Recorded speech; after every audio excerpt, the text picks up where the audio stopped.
மாய விளக்கது நின்று மறைத்திடும், தூய விளக்கிது நின்று சுடர்விடும், காய விளக்கிது நின்று கனன்றிடும், சேய விளக்கினை தேடுகின்றனை. திருமந்திர பாடல் 2367 பாடல். இந்த பாடல் வரியோடு இன்றைய வலையரங்கை ஆரம்பிக்கிறேன். அனைவருக்கும் மதர்ஸ் வணக்கம். இது வெள்ளிக்கிழமை காலை 11 மணி மதர்ஸ் நேரம். மதர்ஸ் மெட்ரிக் பள்ளியின் தாக்கத்தான் 2021 ஸ்டாக்ஸ் போஸ்ட் கொரோனா என்ற தொடர் வலையரங்குக்கு உங்களை அன்போடு அழைக்கிறேன். இன்று வலையரங்கு வரிசை எண் 38, வலையரங்கு எண் 112.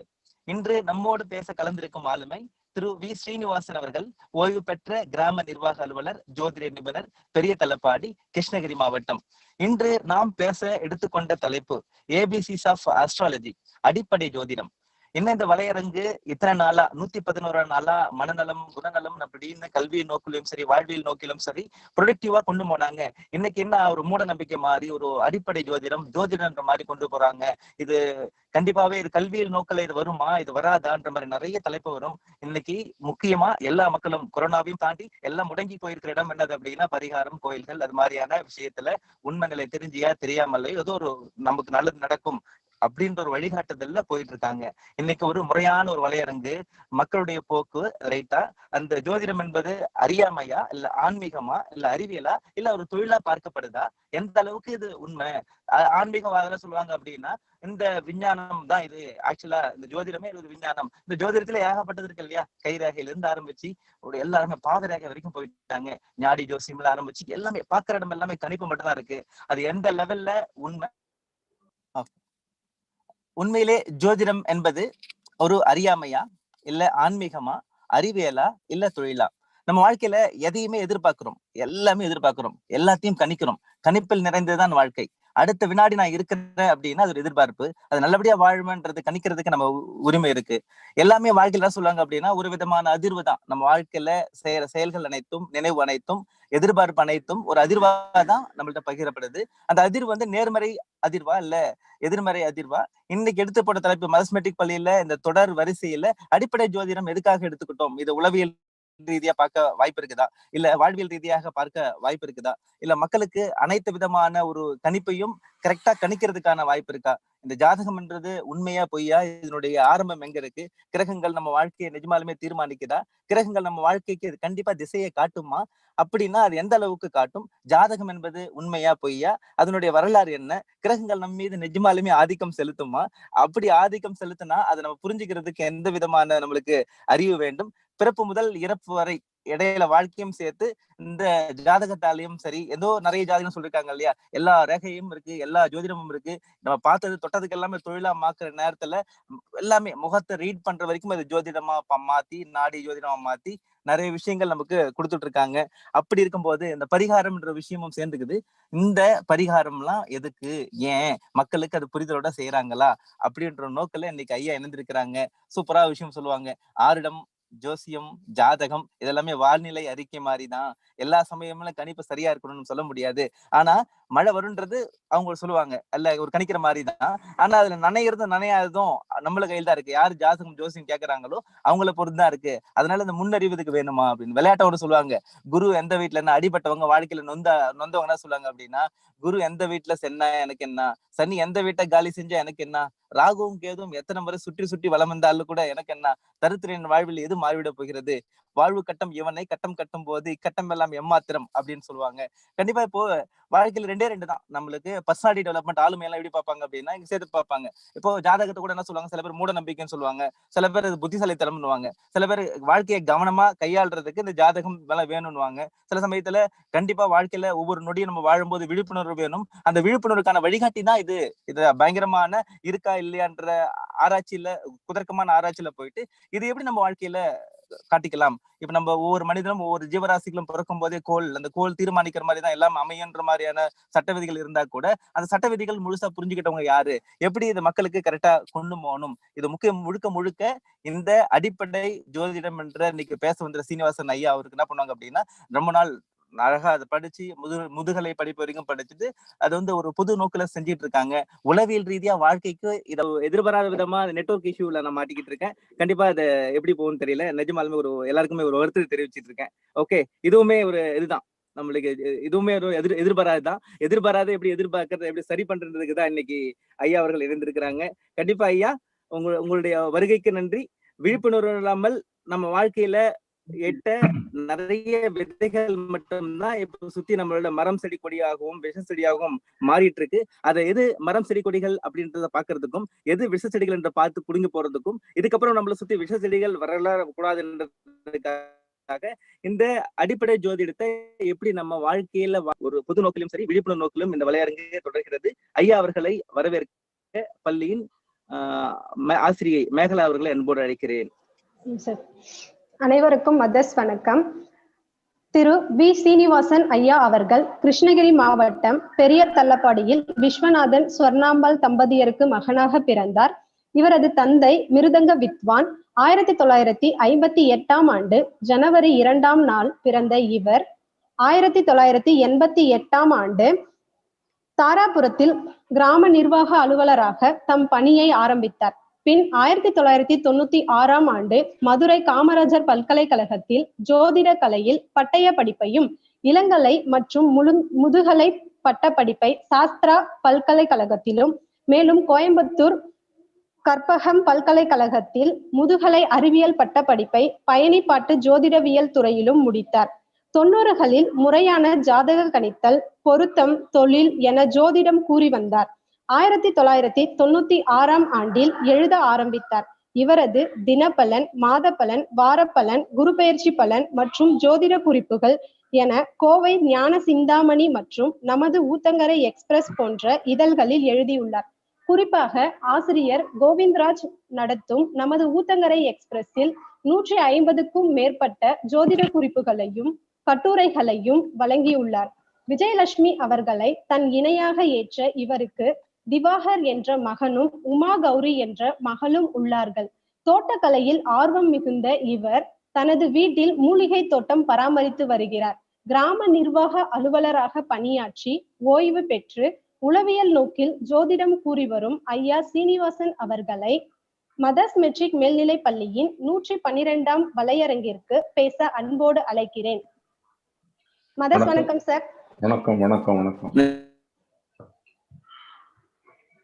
மதர்ஸ் மெட்ரிக் மேல்நிலைப்பள்ளியின் தாளாளர் மோகன் அவர்களுக்கும், இந்த வலையரங்கை ஒருங்கிணைப்பாளர் சதீஷ் அவர்களுக்கும், முருகன் கணேஷ் அவர்களுக்கும், ஐயா நேரத்திற்கும் நன்றியை தெரிவித்துக் கொண்டு ஐயா அவர்களை பேச அவர்களுக்கும் மற்றுமுள்ள இந்த வலையரங்கில் தொடர்பில் உள்ள அனைவருக்கும், முனைவர் திரு கே திருமலைவாசன் அவர்களுக்கும் என்னை ஊக்கப்படுத்தி இந்த அடிப்படை ஜோதிடம் என்ற தலைப்பிலே வலையரங்கு உரையாற்ற அழைத்ததற்கு என்னுடைய தாழ்மையான வணக்கத்தை தெரிவித்துக் கொள்கிறேன். ஜோதிடம் என்பது எங்கிருந்து ஆரம்பிக்கின்றது, இதனுடைய வரலாறு என்ன என்ற அடிப்படையில் பார்த்தோமானால், ஜோதிடம் நாகரீகங்கள், மனித நாகரீகத்தின் அடிப்படையில் உருவானதுதான் ஜோதிடம். பாபிலோனியர், மெசபடோமியர், சால்தியர்கள், நைல் நதிக்கரை, டைகிரிஸ் யூப்ரட்டிஸ் கரைகள், வால்கா நதிக்கரை, இங்கெல்லாம் ஜோதிடம் இருந்துள்ளது. அவர்களுக்கு தொடுவானம் அருகே இருந்துள்ளது. அன்றைய மக்கள் வானத்தில் ஏற்பட்ட கிரகணங்கள், அமாவாசை என்று வானம் இருண்டுவிடும், அதை பார்த்து பயந்துள்ளார்கள், அஞ்சி நடுங்கியுள்ளார்கள். இனி நமக்கு என்ன நடக்குமோ என்று உணர்வுபூர்வமாக இருந்துள்ளார்கள். இந்த உணர்வின் அடிப்படையிலேயே அவர்கள் வானத்தை உற்று நோக்கி வானில் உள்ள கோள்களை ஆராய்ந்து அவைகளின் அசைவின் அடிப்படையில் அவருடைய வாழ்க்கையில் மாற்றங்கள் ஏற்படுகிறது என்பதை உணர்ந்துள்ளார்கள். எந்தவிதமான அறிவியல் கருவிகளும் இல்லாத நிலையில் தொடுவானத்தை பார்த்து சூரியன், சந்திரன் ஆகிய 2 கோள்களையும் மற்றுமுள்ள 5 கோள்களையும் அவர்கள் கண்டறிந்துள்ளார்கள். அவர்கள் கண்டறிந்தது இந்த கோள்களின் அடிப்படையில் மக்களுக்கு என்ன வகையான தாக்கங்களை ஏற்படுத்தும் என்று பல நிலைகளில் ஆய்ந்து பலன்களை கண்டுள்ளார்கள். அவ்விதம் அவர்கள் கண்டதில் சூரியனுக்கு நெருப்புக்கோள் வெப்பத்தை ஏற்படுத்தும் என்பதால் அதற்கு சமாஷ் என பெயரிட்டார்கள். சந்திரன் குளிர்ச்சி தன்மையை ஏற்படுத்தும், விவசாயம் வேளாண்மைக்கு உதவும், மனத்துக்கு சந்தோஷமாக இருப்பதால் அதற்கு சின் என்று பெயர் வைத்தார்கள். ஒவ்வொரு கோள்களுக்கும் ஒவ்வொரு கடவுளர்களை வரிசைப்படுத்தினார்கள். அந்த வகையில் செவ்வாய்க்கு அது நெருப்பு கோளாகவும் இருப்பதால் அதற்கு நெற்கல் போர்க்கடவுள் என பெயர் வைத்தார்கள். புதனுக்கு எழுத்து கடவுள் நாபு அப்படின்னு என பெயர் வைத்தார்கள். வியாழன் கடவுள்களின் கடவுளர் குரு, அதற்கு மார்புக் என்று பெயர் வைத்தார்கள். சுக்கிரன் அன்பையும் வேளாண்மையும் செய்யக்கூடிய பெண் கடவுள் என அதற்கு இஸ்தான் என பெயர் வைத்தார்கள். சனி துன்பத்தை கொடுக்கக்கூடிய கோள் என்ற அடிப்படையில் அதற்கு நினிப் என்று பெயர் வைத்தார்கள். இவ்விதம் அவர்கள் ஜோதிட சாஸ்திரத்தை, ஜோதிட கலையை வளர்த்து வரும் நிலையில் அதற்கு 12 ராசிகளை ஏற்படுத்தினார்கள். கோள்களையும் நட்சத்திரங்களையும் ராசிகளில் அமைத்தார்கள். ஒவ்வொரு கோள்களுக்கும் ஒவ்வொரு கடவுளர்களை நியமித்தார்கள். இவ்விதம் வளர்ந்துபட்ட ஜோதிடம் 12 ராசிகள், கோள்கள், 27 நட்சத்திரங்கள், இதன் அடிப்படையில் வளர்ந்துபட்ட காலத்திலே மனிதனுடைய நாகரீக வளர்ச்சி, குடியேற்றங்கள், ஐரோப்பிய குடியேற்றம் ஏற்பட்ட பொழுது ஜோதிடம் இந்தியாவின் வடபகுதியில் வந்துள்ளது. சிந்து நதிக்கரை, கங்கை நதிக்கரையில் இந்த ஜோதிட கலை வளர்ந்து வரும் நிலையில் வேதங்கள் ஏற்பட்டுள்ளன. அந்த வேதங்களில் காஷ்மீரை சேர்ந்த லகுதா என்ற ரிஷி ருக்யஜுர் என்ற 2 வேதங்களை இயற்றியுள்ளார். அது தவிரவும் சாமம், அதர்வன என்ற வேதங்கள் இயற்றப்பட்டுள்ளன. இந்த வேதங்கள் இயற்றப்பட்ட நிலையில் கோள்களின் நிலைகளை அடிப்படையாக வைத்து முகூர்த்தங்கள், சமய சடங்குகள் செய்வதற்கு எடுத்துக்கொண்டுள்ளனர். இந்த கோள்கள் நிலைகளை சமய சடங்குகள், முகூர்த்தங்கள் செய்வதற்காக மட்டுமே எடுத்துக்கொண்டார்களே ஒழிய தனி மனித ஜாதகத்திற்கு பலன் கூறும் நிலையில் இல்லை. இதன் பின் பார்த்தால் இந்த ருக்வேதத்தில் 36 சுலோகங்கள், எஜுர்வேதத்தில் 44 சுலோகங்கள் ஏற்படுத்தப்பட்டுள்ளன. இந்த 36 சுலோகங்களும் 40 சுலோகங்களும் பொதுவான கருத்துடையவையாக இருந்ததால் அதற்கு 39 சுலோகங்களை பொதுவாக ஏற்படுத்தினார்கள். அதர்வண வேதத்திற்கு 162 சுலோகங்களையும் 14 தொகுதிகளையும் வைத்துள்ளார்கள். சாமவேதத்திற்கு ஜோதிடம் இன்னதென்று இல்லை, சாமவேதத்திற்கு ஜோதிடம் கிடைக்கப்பெறவில்லை என்பது பல்கலைக்கழகங்களின் கூற்றாக உள்ளது. இந்த நிலையில் ஜோதிடம் இந்தியாவில் வளர்ந்துள்ளது. இந்தியாவில் வளர்ந்த இந்த ஜோதிடத்திற்கு வடமொழியில் வராகமிகிரர், பராசரர், ஸ்ரீபதி, கல்யாணவர்மர் போன்றவர்கள் நூல்கள் எழுதியுள்ளார்கள். வராகமிகிரர் பிருகத் சம்ஹிதா என்ற நூலையும், பராசரர் பராசர ஹோரா ஜாதகம் என்ற நூலையும், கல்யாணவர்மர் சாராவளி என்ற நூலையும் தொகுத்துள்ளார்கள். இந்த நூல்கள் எல்லாம் கிபி 4ஆம் நூற்றாண்டில் தொகுக்கப்பட்ட நூல்கள். இந்த நூல்கள் இயற்றப்பட்டதன் பின் இவைகளை ஒற்றிதான் தமிழகத்தில் தமிழில் நூல்கள் எழுதப்பட்டுள்ளன. அப்படியான நூல்கள், பல நூல்கள், ஆயிரக்கணக்கான நூல்கள் தமிழில் வந்துவிட்டன. தமிழ் சங்க இலக்கியங்களிலும் காப்பியங்களிலும் இதிகாசங்களிலும் ஜோதிடத்தை பற்றிய அங்கொன்றும் இங்கொன்றுமாக பல குறிப்புகள் காணப்படுகின்றன.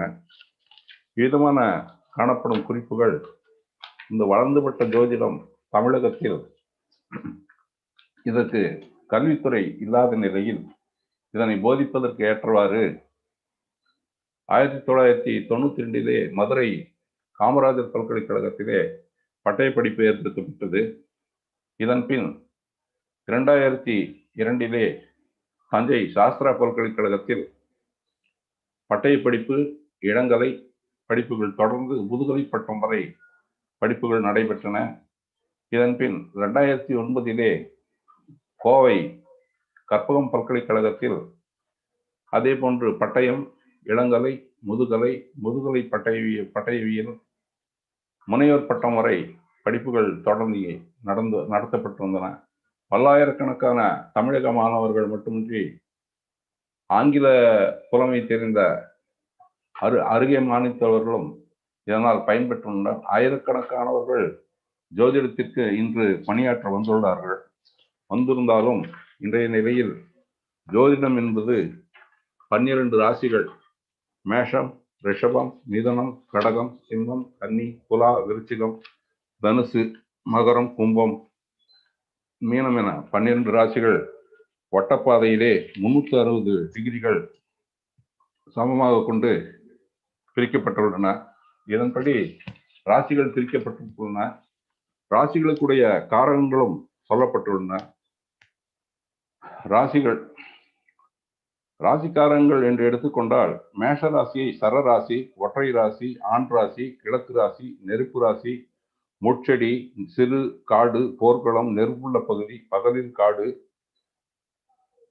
நிறம், அரசு, இராணுவம், தீயணைப்புத்துறை, விவசாயம், தலைப்பகுதி என மேஷராசியும், ரிஷபராசிக்கு இரட்டை ராசி, பெண் ராசி, தெற்கு ராசி, நிலா ராசி, தொழுவம், வெண்மை, நிறம், உணவு தானியம், வயல்வெளி, வெள்ளி, ரத்தின கற்கள், வியாபாரம், வட்டித்தொழில், கால்நடை எனவும், மிதுன ராசி உபயராசி, ஒற்றை ராசி, பெண் ராசி, மேற்கு ராசி, காற்று ராசி, இப்படி பல ராசிகளை பல வகையாக அவைகளுக்கு குணங்கள் கொடுக்கப்பட்டுள்ளன. இப்படி பல வகையான ராசிகளுக்கும் குணங்கள் கொடுக்கப்பட்டு 9 கோள்களையும் ஒவ்வொரு ராசிக்கும் கொடுத்துள்ளார்கள். அதில் 9 கோள்களில் ஒவ்வொரு கோளுக்கும் ஆட்சி வீடு, நீச வீடு, உச்ச வீடு எனவும், பகை வீடு, சம வீடு எனவும் கொடுத்துள்ளார்கள். இப்பொழுது நாம் கோள்களின் தன்மைகளை பார்க்கலாம். கோள்களின் தன்மைகளாக சூரியன் வான்வெளியில் தன்னைத்தானே சுற்றி வருகிறது. சூரியனை மையமாக வைத்து அனைத்து கோள்களும் இயங்குகின்றன. பூமிக்கும் சூரியனுக்கும் உள்ள தூரம் குறிக்கப்பட்டுள்ளது. 12 ராசிகளும் 365 நாள், 15 நாளைக்கு 32 வினாடியில் என ஒரு ஆண்டு ஆகின்றது சூரியோதயம்.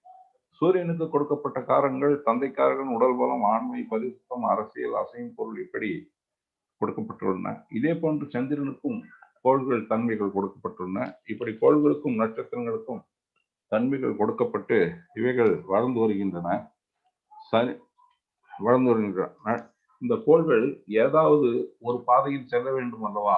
அந்த பாதையில் செல்வது நட்சத்திரங்களின் பாதை வழியாக கோள்கள் செல்கின்றன என்பதை அடிப்படையாக கொள்ளப்பட்டுள்ளது. அந்த நட்சத்திரங்களின் பாதையாக கோள்கள் செல்லும் பொழுது அதை தான் கோசாரம் என்கின்றார்கள்.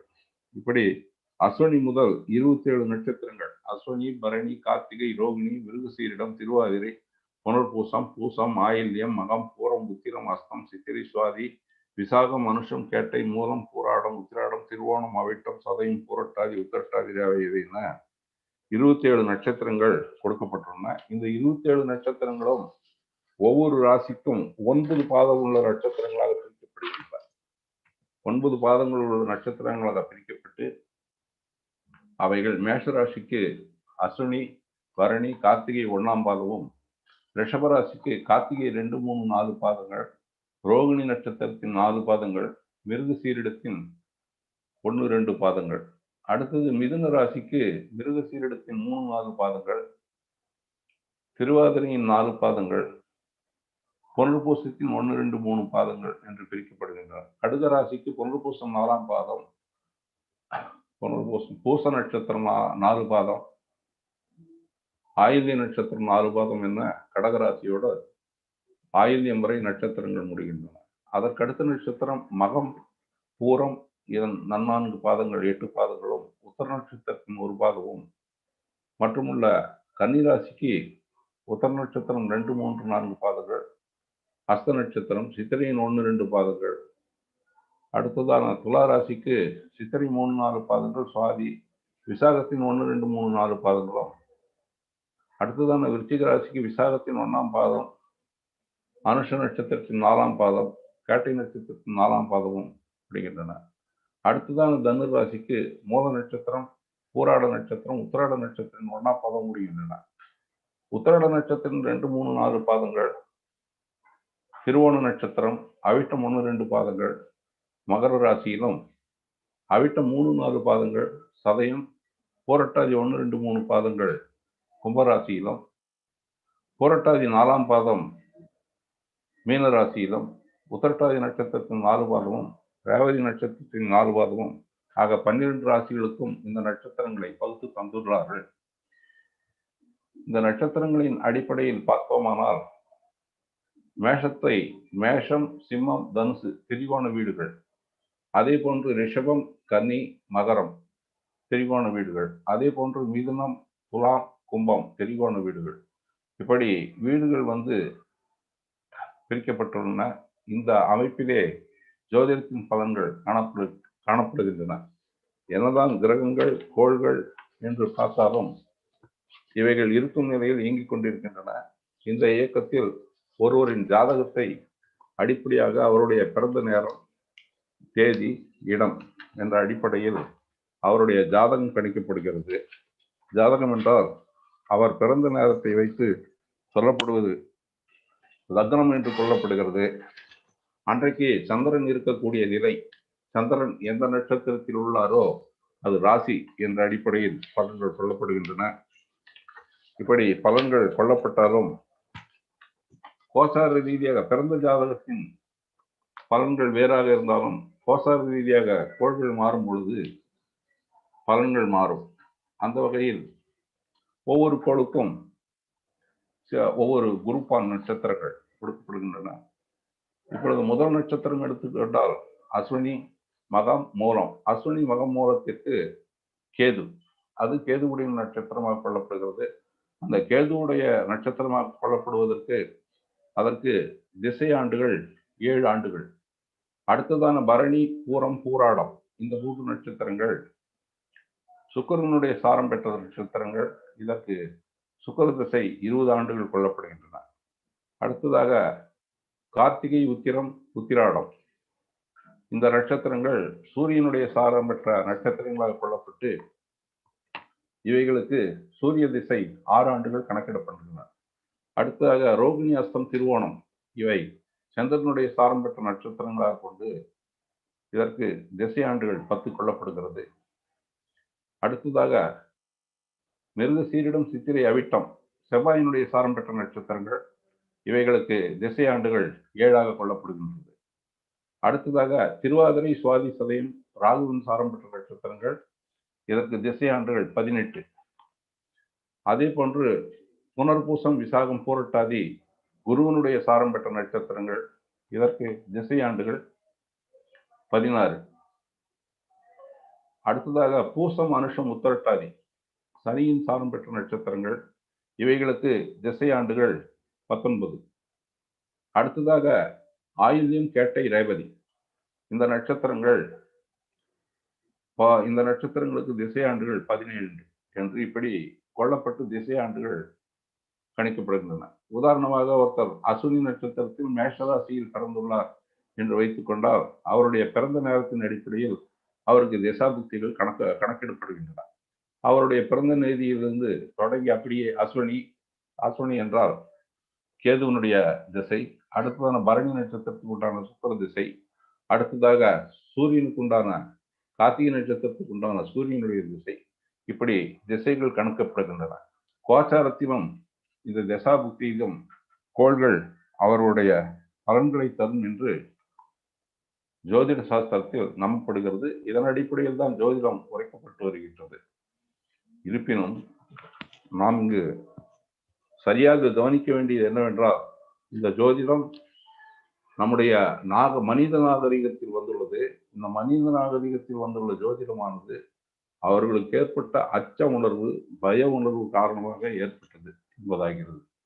ஆக இந்த ஜோதிடத்தை பய உணர்வு, அச்ச உணர்வுமாக கொள்ளப்பட்ட ஜாதகம் யாருக்கெல்லாம் பார்க்கப்படுகிறது, பிறந்த ஜாதகத்தின் அடிப்படையில் என்னெல்லாம் பார்க்கப்படுகின்றது என பார்த்தோமானால், லக்னத்தை அடிப்படையாக கொண்டு குணம், இரண்டாம் இடத்தை அடிப்படையாக கொண்டு தனம், வாக்கு, குடும்பஸ்தானம்.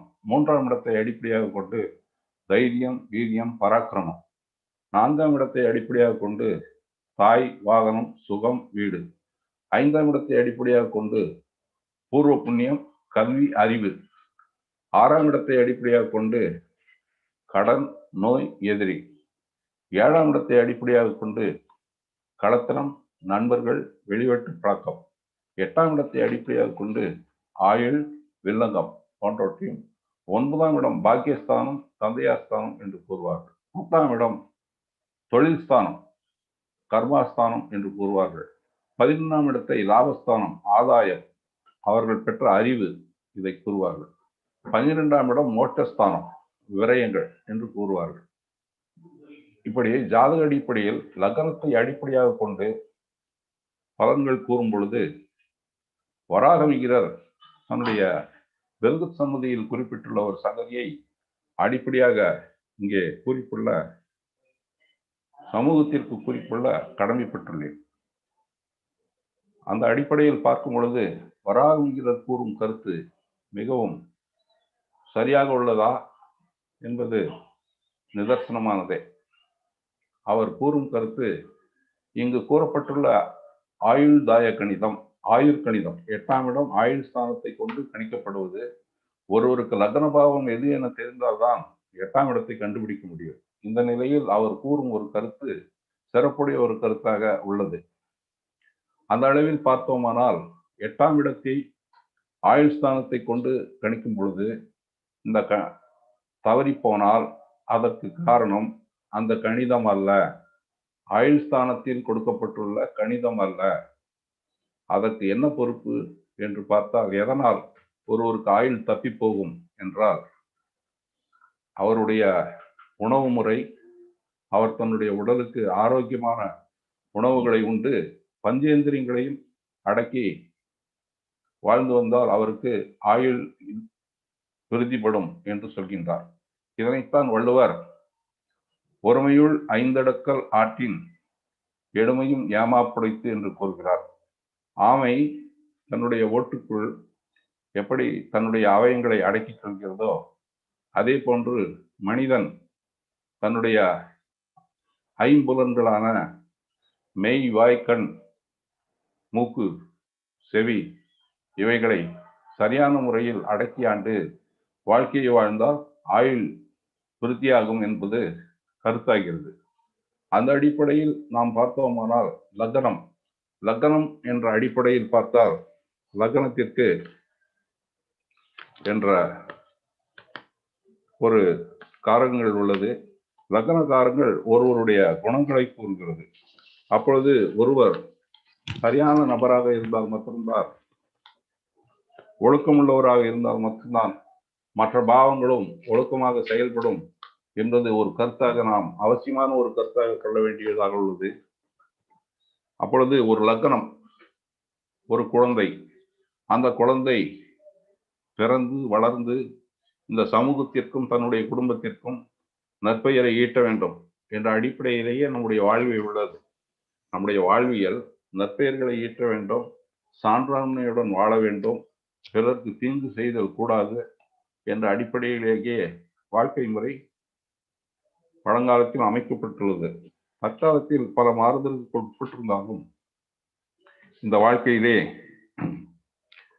ஒரு ஜாதகம் குணமுள்ளவராக இருக்க வேண்டும் என்பதற்கு நாம் ஒரு ஆய்வு அடிப்படையிலும் பல அனுபவ அடிப்படையிலும் பார்த்தோமானால் பல ஜோதிட நூல்கள் பல கருத்துக்களை கூறியிருந்தாலும் அவைகள் முன்னுக்கு பின் முரணாக இருந்தாலும் நடைமுறையில் வந்தாலும் நம்முடைய வாழ்வியல் நெறிமுறைக்கு திருக்குறளை எடுத்துக்கொள்ளலாம்.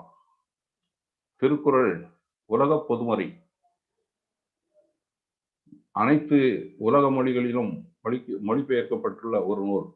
அதே போன்று ஜோதிடக்கலையும் உலகம் முழுவதும் பரவி உள்ளது என்றாலுமே கூட ஒரு மனிதன் ஒழுக்கமாக வாழ வேண்டும் என்பதற்கு அடிப்படையாக அந்த குணத்தோற்றம், அதனை வள்ளுவர் மிக அழகாக ஒழுக்கம் விழுப்பம் தரலாம், ஒழுக்கம் உயிரினும் ஓம்பப்படும் ஒழுக்க நீதிகளை கடைபிடித்து வாழ்வியல் அனைத்தையும் பெறலாம் என்பது ஆகிறது. ஆக ஒரு ஜாதகம் லக்னபாவம் பெற வேண்டும் என்று இதனை நீ புறநானூற்று நூல் ஈன்று புறந்தருதல் என் தலை கடனே, சான்றோனாக்குதல் தந்தைக்கு கடனே, வேல்வடித்து கொடுத்தல் கொல்லருக்கு கடனே என்று பல நிலைகளை எடுத்து உரைக்கிறது. அப்போ தந்தைக்கும் என்ன கடன், சமூகத்திற்கு என்ன கடன், தாய்க்கு என்ன கடன்? கடன் என்றால் சான்றாமை என கொள்ள வேண்டும். அவரவர்களுக்கு விதிக்கப்பட்ட குணநலன்கள் சான்றாண்மை என்றுதான் கொள்ள வேண்டும். கடன் என்றால் வங்கி கடன் போல் கடன் என்று கொள்ளக்கூடாது. ஆக இரண்டாம் பாவத்திற்காக கூறப்படும் கருத்துக்களை பார்த்தால் இரண்டாம் பாவம் தனம், வாக்கு, குடும்பஸ்தானம். ஆக இந்த தனம், வாக்கு, குடும்பஸ்தானத்துக்கு எடுத்துக்கொண்டால் அறினினும் இன்பம் ஈனும் திறனறிந்து தீதின்றி வந்த பொருள். அதாவது தீய வழிகளில் அல்லாமல் பொருள் தேடும் திறனறிந்து தேடியதனால் வந்த செல்வம் அறவாழ்க்கையும் இன்பத்தையும் ஒருங்கே கொடுப்பதாகும். ஆக தனம் என்பதற்கு, பொருள் என்பதற்கு, அந்த பொருள் எப்படி ஈட்ட வேண்டும் என்பதற்கு வள்ளுவர் கூறும் நெறிமுறை மக்களை வெளிப்படுத்தும். அதே போன்று வாக்கு என்றால் என்ன என்றால், வாய்மை எனப்படுவது யாதெனின் யாதொன்றும் தீமை இல்லாத சொல், யாருக்கும் எந்த தீமையும் ஏற்படுத்தாத வகையில் சொல்லுவது. அதைதான் வாழ்க்கை என்று, வாக்கு என்று வள்ளுவர் கூறுகின்றார். அதே போன்று குடும்பம் என்ற அமைப்பிற்கு கணவன் மனைவி இருவரும் சேர்ந்து இருப்பது குடும்பம், பிள்ளைகள் இருப்பது குடும்பம். அந்த அடிப்படையில் அன்பும் அறனும் உடைத்தானின் இல்வாழ்க்கை பண்பும் பயனும் அது. அறத்தாற்றின் இல்வாழ்க்கை ஆற்றின் புறத்தாற்றில் கோவோ பெறுவது. மற்றவர்களை நல்ல நெறியில் ஆற்றி பிடித்து அறம் தவறாத வாழ்க்கையை நடத்தும் இல்லறம் தவம் புரிவோரின் தவத்தை விட மேன்மையானது என வள்ளுவர் கூறுகின்றார். அடுத்ததாக மூன்றாம் பாவத்தை பார்க்கும் பொழுது தைரியம், வீரியம், பராக்கிரமம், சகோதரம் என கூறப்படுகிறது. அப்போ இந்த மூன்றாம் பாவத்திற்கு அந்த தைரியம் என்றால் என்ன என்பதை வள்ளுவர் மிகச் சிறப்பாக, கடை கொட்க செய்யத்தக்க நன்மை இடை கொட்கின் ஏற்றா விழுவம் தரும். எந்த ஒரு செயலையும் கடைசி வரை செய்து அதில் வெற்றி காண்பது சிறப்பு. இடையில் மனம் திறந்து விட்டால் அது துன்பம் தரும் என்கின்றார். அடுத்ததாக வீரெய்தி மாண்டார் வினைத்திற்பம் வேந்தன் கண் ஊரெய்தி உள்ளப்படும். எண்ணங்களால் சிறந்த பெருமிக்கவர்களின் செயல் உறுதி அரசு வரை செல்வதால் மற்றவர்களால் மதிக்கப்படுவார் என்பதாகிறது. அடுத்ததாக சகோதரன் என்பதற்கு சகோதரம் அன்பிற்கும் உண்டோ அடைக்கும் தாழ் ஆர்வலர்க்கும் கண்ணீர் பூசல் தரும். அன்பு மிகுதியால் வெளிப்படும் கண்ணீர் இதன் சிறப்பு அவரவர் நிலையில் உணரப்படுவதாகும். நான்காம் பாவத்திற்கு என கூறப்படுவது தாய், வாகனம், சுகம், வீடு. தாய்க்கு காரகன் சந்திரன். ஆக தாய்க்கு காரகன் சந்திரனாக இருப்பதால் மனத்திற்கு காரகனும் சந்திரன் தான். அப்பொழுது என்ன இதனுடைய சிறப்பு? மனநலம் மண்ணுயிர்க்கு ஆக்கம், இனநலம் எல்லா புகழும் தரும் என்ற வள்ளுவர். மை தூய்மை கொண்டவரிடத்து எல்லா செல்வமும் தேடி வந்து சேரும். அவரின் நட்பு கூட்டம் தூய்மையாக இருந்தால் செல்வத்தோடு புகழும் சேரும். மனநலத்தினாகும் மறுமை மற்ற அக்தும் இனநலத்தினை ஏமாப்புடைத்து. உள்ளை தூய்மையும் உறுதியும் இருக்க அடுத்த பிறவியும் சிறப்புள்ளதாகும். எண்ணியது எண்ணியாங் எய்துபவர் எண்ணியர் திண்ணியராகப் பெறின். திண்ணிய உறுதியுடன் ஒன்றை செய்பவர் எண்ணியபடி வெற்றி பெறுவார் என்பதாகிறது. ஆக நான்காம் பாவத்தை செயல்படுத்துவதற்கும் நமக்கு மன வலிமை, உள்ள தூய்மை, நல்ல குணங்கள், கல்வியில் ஆர்வம் இவையெல்லாம் தேவைப்படுகிறது. அடுத்ததாக பார்த்தால் ஐந்தாம் பாவகம் புத்திரஸ்தானம் அறிவு என்கின்றாகிறது. புத்திரஸ்தானம் அறிவு என்பதற்கு நல்ல புற்றர்களை, நல்ல மக்களை பெற வேண்டும் என்பதை வள்ளுவர் அழகாக கூறுகிறார். எடுபிறப்பும் தீயவை தீண்டா பழிப்பீங்கா பண்புடை மக்கட்பெறி. பண்பான பிள்ளைகளை பெற்றால் அவருக்கு 7 பிறவிகளிலும் தீமை ஏற்படாது. அறிவுடையார் ஆவதறிவார், அறிவிலார் அக்தரி கல்லாதவர். இதை செய்தால் இது நிகழும் என பின்விளைவுகளை அறிந்து செயல் செய்வது அறிவு. இதனை அறியாதவர் அறியார், அவரே கல்லாதவர். அடுத்ததாக ஆறாம் பாவகம். ஆறாம் பாவகம் என்றால் கடன் நோய் எதிரி என சொல்லப்படுகிறது. ஆறாம் பாவம் கடன் நோய் எதிரி என சொல்லப்பட்டாலும் இதில் கூறப்பட்டுள்ள கடன் என்றால் எதிரி என்றால் என்ன என்று சற்று நுணுகி பார்ப்போமானால், கடன் என்றால் ஒரு ஜாதகர் அவர் மகன் என்ற நிலையிலும் தந்தை என்ற நிலையிலும் கணவன் என்ற நிலையிலும் இருந்து செய்யத்தக்க கடன்கள் எல்லாம் கடமைகள் எல்லாம் கடனாக இன்றைய ஜோதிட உலகில் எடுத்துக்கொள்ளப்பட்டுள்ளது. அது தவறான கருத்து. கடன் என்றால் சான்றாண்மை என்பதாகும். நோய், மனிதருக்கு ஏற்படும் நோய்களை பற்றி கூறுகிறார்கள். ஜோதிடம் ஏற்பட்ட காலத்தில் இது மன்னர்களுக்கே பார்க்கப்பட்டதால் அந்த 6ஆம் இடத்தை எதிரி என கொண்டார்கள். அதன் அடிப்படையிலே அது எதிரி என சொல்லப்பட்டுள்ளது. இதற்கு இந்த பாவத்திற்கு வள்ளுவரின் கோணத்திலிருந்து பார்த்தோமானால், கடன் என்ப நல்லவையெல்லாம் கடனறிந்து சான்றாண்மை மேற்கொள்பவர்க்கு. கடன் என்ப நல்லவையெல்லாம் கடனறிந்து சான்றாண்மை மேற்கொள்பவர்க்கு. நல்ல செயல்களை என மனம் உணர்பவற்றை எல்லாம் பண்பு மாறாமல் சிறப்புடன் செய்பவர்களே சான்றாண்மையுடையவர்கள். அதுதான் கடமை, அதுதான் கடன். சான்றாண்மை என்பது கடன் என்றாகிறது 6ஆம் இடம். இதற்கு 12ஆம் இடம் பார்த்தால் இதனால் பெறப்படும் பயன் மோட்சம் என்பதாகிறது. நோய், நோய்க்காக வள்ளுவர் கூறும் கருத்துக்கள்: மிகினும் குறையினும் நோய் செய்யும் நூலோர் வழிமதலா எண்ணிய 3. உட்கொள்ளும் உணவு, அருந்தும் நீர், சுவாசிக்கும் காற்று, இம்மூன்றில் எதிலாவது நஞ்சுத்தன்மை இருந்தால் நோய் ஏற்படும். தற்போதைய பெருந்தொற்றுக்கு இவைகள் அடிப்படையாக காரணமாக கொள்ளப்படுகிறது என்பதை நாம் அறிவோம். ஆக அடுத்ததான வினைவலியும் தன்வலியும் மாற்றான்வலியும் துணைவலியும் தூக்கி செயல். ஒரு வெற்றி வேண்டுமானால் தன்னுடைய வலிமை தெரிய வேண்டும், தனக்கு எதிர்ப்பவர் செய்யும் வலிமை தெரிய வேண்டும், தன்னிடம் உடன் இருப்பவர்களினுடைய வலிமை தெரிய வேண்டும். அதை அறிந்துதான் வெற்றியை பெற முடியும். அடுத்ததாக 7ஆம் பாவகம். 7ஆம் பாவகம் என்பது களத்திரஸ்தானம், நட்பு, நண்பர்கள் என்ற அடிப்படையில் இந்த 7ஆம் பாவகம் இருக்கின்றது. 7ஆம் பாவகத்திற்கு நாம் கொள்ளும் குறள்கள்: பெற்றார் பெறின் பெறுவர், பெண்டிர் பெரும் சிறப்பு, புத்தொழில் வாழும் உலகு. என்ன பொருள்? சிறப்பான குணங்களுடன் கணவன் மனைவியும் ஒருவருக்கொருவர் அமைந்துவிட்டால் தேவலோக இன்பத்தையும் இப்பூமியில் பெறலாம் என்பதாகிறது. அடுத்ததாக நட்பு என்ற அடிப்படையில் பார்த்தால், நவில்தோறும் நூல் நயம் போலும் பயில்தோறும் பண்புளையாடல் தொடர்பு. நல்ல நூல்களை படிக்க படிக்க இன்பம் தருவது போல் நல்ல பண்புள்ள நண்பர்களை நட்பாக பெற்றால் பழக பழக இன்பம் தருவதாகும். அடுத்ததாக நாம் எடுத்துக்கொள்வது 8ஆம் பாவம். 8ஆம் பாவம் ஆயுளை பற்றி சொல்லப்பட்டுள்ளது. இதற்கு வள்ளுவர் கூறும் கருத்துக்கள்: ஆயுள் பற்றி ஒரு வள்ளுவர் கூறும் அருமையான கருத்து: ஒருமையுள் 5 அடக்கல் ஆற்றின் எழுமையும் ஏமாப்புடைத்து. ஆமை எப்படி தன்னுடைய புலன்களை தன்னுடைய ஓட்டுக்குள் மறைத்துக் கொண்டு துன்பப்படும் வேலைகளில் வாழ்ந்து நீண்ட காலம் வாழ்கிறதோ, அதே போன்று மனிதன் மெய்வாய், கண், மூக்கு, காது ஆகிய புலன்களை அடக்கினால் அடுத்த பிறவிக்கும் நன்மை. அடுத்ததாக 9ஆம் பாவகம். 9ஆம் பாவகத்தை பற்றி ஜோதிட கலையில் கூறும் பொழுது தந்தை ஸ்தானம், பூர்வ புண்ணியஸ்தானம் என்று கூறுகிறார்கள். 5ஆம் பாவம் புத்திரஸ்தானம் என்றால் அதற்கு திரிகோண வீடு தந்தை ஸ்தானமாக வந்து விடுகிறது. 9ஆம் பாவத்திற்கு 1ஆம் பாவம் திரிகோண வீடாக வந்து விடுகிறது. ஆக இது திரிகோண வீடு என்பது ஆகிறது. ஆக இந்த 9ஆம் பாவத்தை பற்றி குறிக்கும் பொழுது சிறப்புகள், உயர்கல்வி என்ற அடிப்படையிலும் அதனால் பெறக்கூடிய பலன்களையும் கூறுகிறது.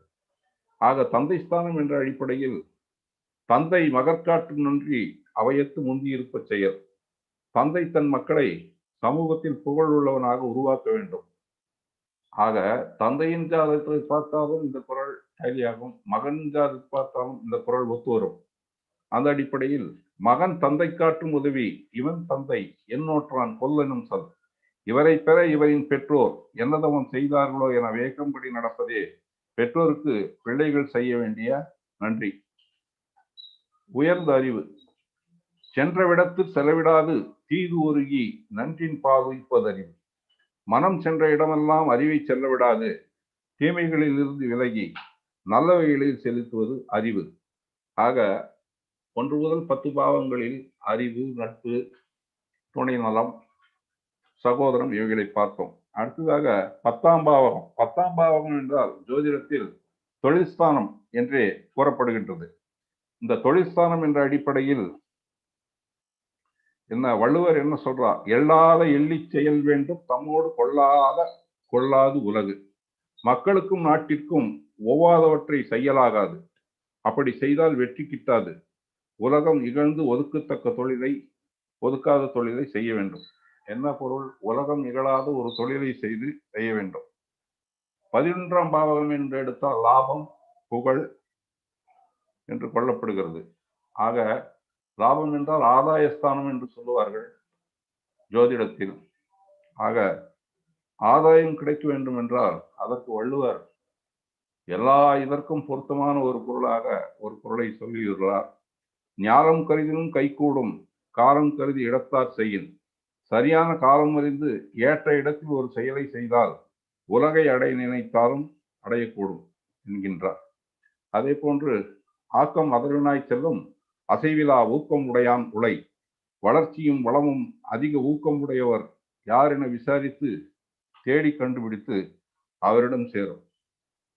அடுத்ததாக 12ஆம் பாவம் மோட்சஸ்தானம் என்பார்கள். இதனை விரயஸ்தானம் என்பார்கள். இதனை மோட்சம் என்பது குடம்பை தனித்தொழியா புல் பறந்தற்று உடம்போ எடை நட்பு. முட்டைக்குள்ள இருக்கும் உயிருக்கும் முட்டை ஓட்டிற்கும் உள்ள தொடர்பை போன்றதே உயிர். அற்க இயல்பிட்டு செல்வம் அது பெற்றால் அற்குப ஆங்கே செயல். செல்வம் நிலைக்காதது என உணர்ந்தவர்கள் நிலைத்து நிற்கும் புகழை தரும் நல்ல காரியங்களுக்கு அதனை செலவு செய்துவிட வேண்டும். ஆக 12 பாவங்களுக்கும் ஜோதிட கருத்துக்கள் இப்படி விரவலாக நமது திருக்குறளில் கூறப்பட்டுள்ளது. ஆக ஒரு ஜாதகம் பார்ப்பவருக்கு சரியான நெறிமுறையில் வாழ்பவருக்கு பார்க்க வேண்டும் என்பது வராகமிகிராச்சாரியர் கருத்தாகவே எடுத்துக்கொள்ளப்படுகிறதே தவிர தனிப்பட்ட கருத்துக்கள் இல்லை. சரி, இன்றைய நிலையில் ஜோதிடம் என்ற அடிப்படையில் பலன்கள் கூறப்பட்டு அவைகளுக்கு பரிகாரங்களும் கூறப்படுகின்றன. ஆக ஜோதிடத்தில் கூறப்பட்டுள்ள நூல்களின் அடிப்படையிலேயே பலன்கள் நடைபெற வேண்டும் என்பது ஜோதிடர்களின் கருத்து. ஆக அந்த ஜோதிட கேட்பவருக்கு அந்த பலன்கள் நடக்காமல் கூட போகலாம்.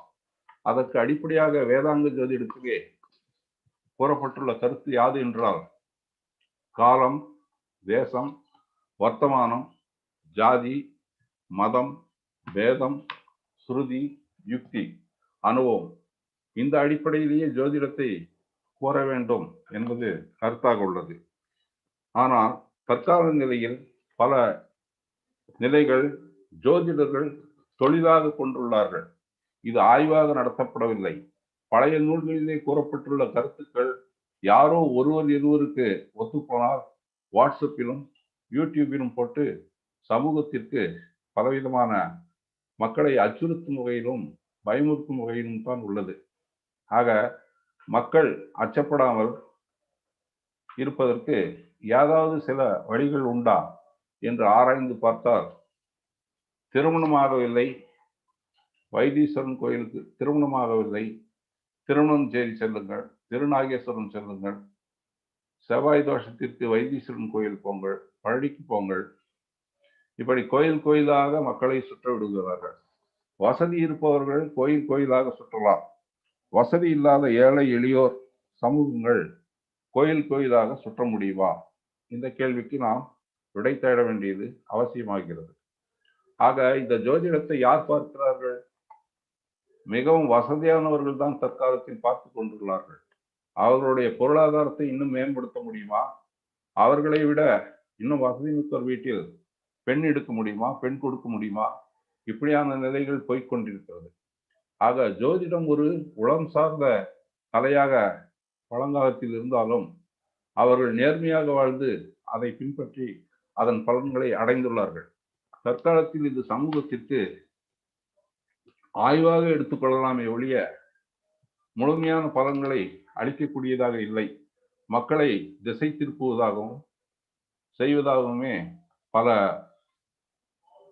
ஜோதிடர்கள் செயல்படக்கூடிய போக்கை நாம் சமூகத்தில் அங்கங்க காண முடிகிறது. ஆக இதற்கு ஒரு தீர்வு உண்டா என்ற சிந்தனைக்கு விடை தேடிய பொழுது கிடைத்த சில செய்திகளை உங்களோடு பகிர்ந்து கொள்கின்றேன்.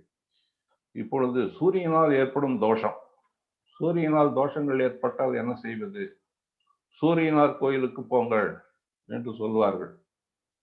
இப்பொழுது நவக்கிரகங்களுக்கு கும்பகோணத்தை சுற்றி நவக்கிரக கோயில்கள், திருநெல்வேலியும் அதை சுற்றியும் நவக்கிரக கோயில்கள், சென்னையை சுற்றி நவக்கிரக கோயில்கள், இப்படி அந்தந்த பகுதிக்கேற்றவாறு நவக்கிரக கோயில்கள் உள்ளன.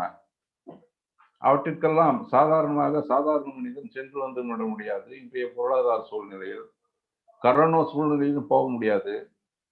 ஆக எந்த நிலையிலும் நமக்கு அந்த செயல் நடைபெற வேண்டும். அப்பொழுது நாம் பார்க்கும் பொழுது நமக்கு உளப்பூர்வமாக உணர்வுபூர்வமாக சிந்தித்து பார்த்தோமானால் சூரியன் தந்தைக்கு காரகன், சந்திரன் தாய்க்கு காரகன். ஆக சூரிய சந்திரர்களால் ஏற்படும் தோஷங்கள் எல்லாம் தாய் தந்தையரை வணங்கினால் போய்விடும் அல்லவா? தாய் தந்தையர்களிடம் தினமும் அவர்கள் பாதங்களில் நமஸ்காரம் செய்து அவர்களை வழிபட்டால் உங்களுக்கு எல்லா தோஷங்களும் போய்விடும். தாய் தந்தையருக்கு மதிப்பளித்து அதனை செய்யலாம். தாய் தந்தை இல்லாதவர்கள் என்ன செய்வது? இந்த கேள்விக்கு விடை தேடினால், தாய் தந்தையர்கள் இல்லாதவர்கள் காலையில் சூரியனை பாருங்கள், வளர்பிறை நாட்களில் சந்திரனை பாருங்கள், உங்களுக்கு தோஷங்கள் நீங்கிவிடும். தோஷங்கள் நீங்கிவிடும். அடுத்ததாக செவ்வாயினால் ஏற்படக்கூடிய தோஷங்கள் மிக பெரியதாக உள்ளது. செவ்வாய் 2, 4, 7, 8, 12 ஆகிய ஸ்தானங்களில் இருந்தால் தோஷம் என நூல்களில் குறிப்பிடப்பட்டுள்ளது. பல ஜோதிடர்கள் செவ்வாய் 2, 4, 7, 8 இருந்தால் தோஷம் என்று கூறுகிறார்கள். ஆக இந்த செவ்வாய் தோஷம் என்ற அடிப்படையில் சில கருத்துக்களை சமூகத்திற்கு தெரிவித்துக் கொள்ள கடமைப்பட்டுள்ளேன். செவ்வாய் தோஷம் என்பது 2ஆம் இடத்தில் இருந்தால் குடும்பத்திற்கும், 4ஆம் இடத்தில் இருந்தால் தாய்க்கும், 7ஆம் இடத்தில் இருந்தால் கலத்திரத்திற்கும், 8ஆம் இடத்தில் இருந்தால் ஆயுளுக்கும், 12ஆம் இடத்தில் இருந்தால் மோட்சத்திற்கும், அயன சயன புக சோகசாரத்திற்கும் பாதகம் ஏற்படும் என நினைக்கிறார்கள். ஆனால் இவைகளுக்கு அப்பால் ஒரு நிலை உள்ளது. செவ்வாய் எப்பொழுது தோஷம் பெறுகிறார் என்றால், பல நூல்களில் பல அனுபவங்களில் பார்த்தால் செவ்வாய் ஆட்சி மேஷம் விருச்சிகம், செவ்வாய் நீசம் கடகம், செவ்வாய் உச்சம்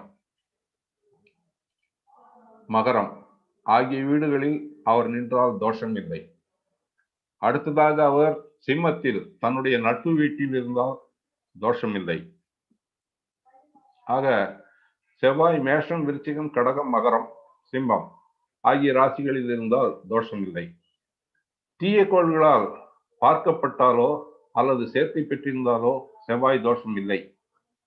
அதே போன்று பார்த்தோமானால் செவ்வாய் தோஷம் தமிழ்நாட்டுக்கே இல்லை என்பது ஒரு கருத்து. ஏனென்றால் செவ்வாய்க்கு கடவுளாக முருகனை வைத்துள்ளார்கள்.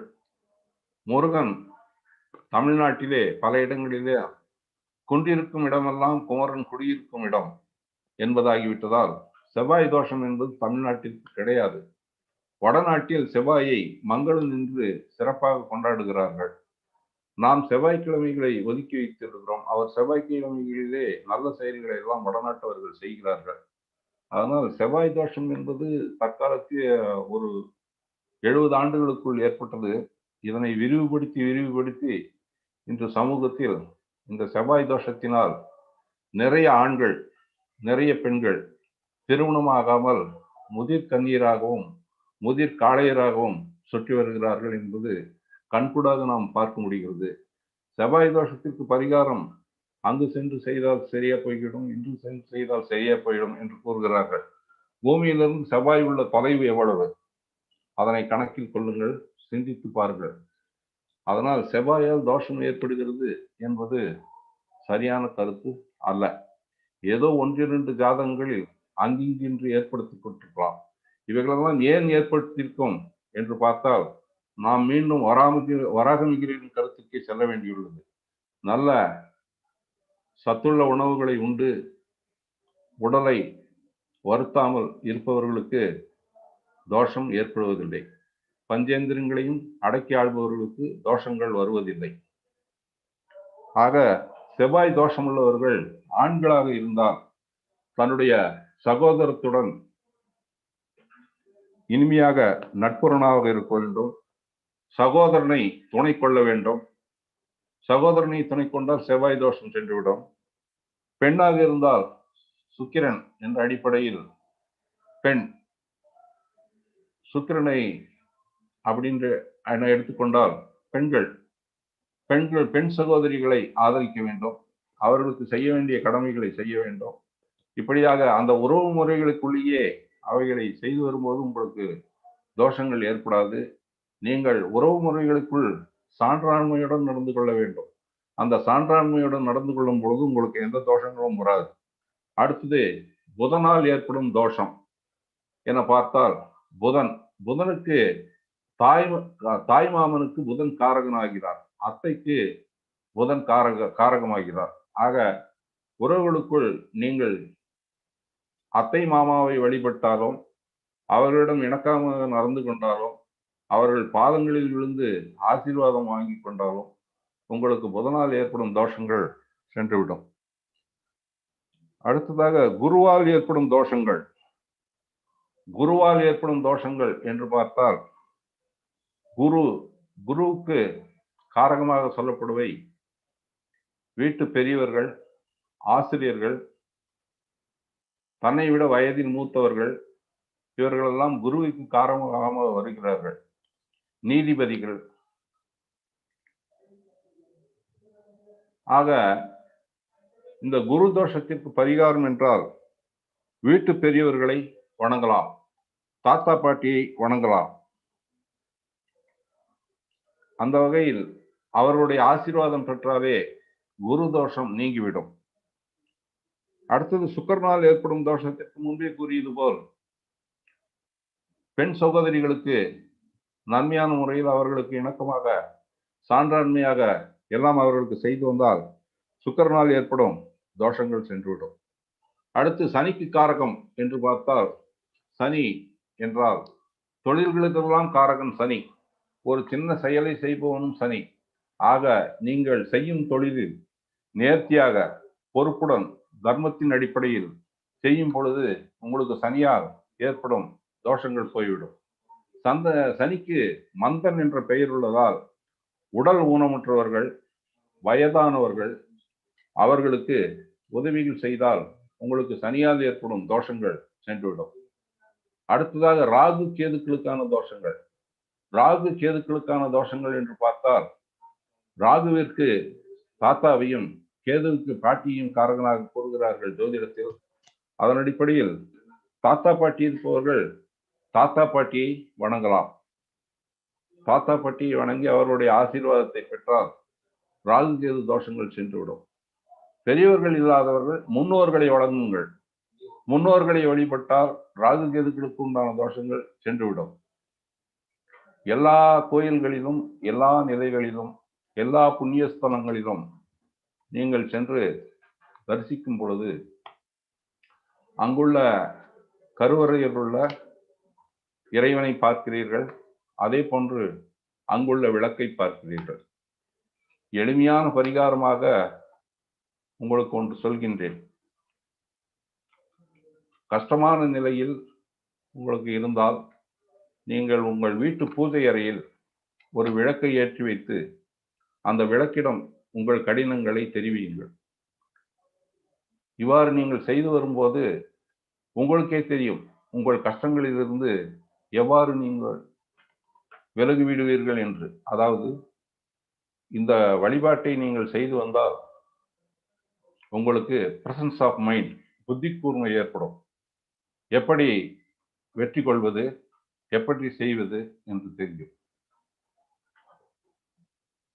அதற்கு நாம் மிகப்பெரிய உதாரணமாக கொள்வது என்ன என்றால் வடலூர் ராமலிங்க அடிகளார் அவர்கள் விளக்கைத்தான் பூஜிக்கின்றார்கள். அங்கு அந்த ஒளி அருட்பெருஞ்சோதி தனிப்பெரும் கருணை என ஒளியை தான் வழிபடுகிறார்கள்.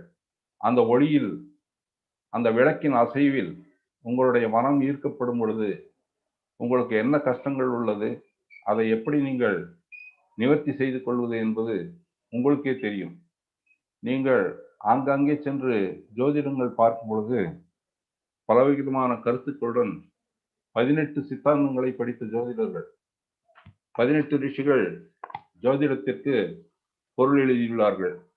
இந்த அடிப்படையில் நீங்கள் ஜோதிடத்தை பார்க்கும் பொழுது உங்களுக்கு சரியானதொரு பலன்கள் கிடைக்க வாய்ப்பில்லை. தப்பி போகலாம். எங்கேயோ ஒருவர் சிலருக்கு பலன்கள் கிடைக்கலாம். ஒருவர் சிலருக்கு பலன்கள் கிடைத்ததையே அடிப்படையாக கொண்டு பரிகாரங்கள் எல்லாம் மேம்பட்டவை, செலவுகள் செய்ய வேண்டும் என்று எண்ணக்கூடாது. கொரோனா காலத்தில் மக்கள் பொருளாதாரத்தில் மிகவும் கஷ்டப்படுகிறார்கள். அதனால் பரிகாரங்களை எளிமையாக்கி கொள்ள வேண்டும்.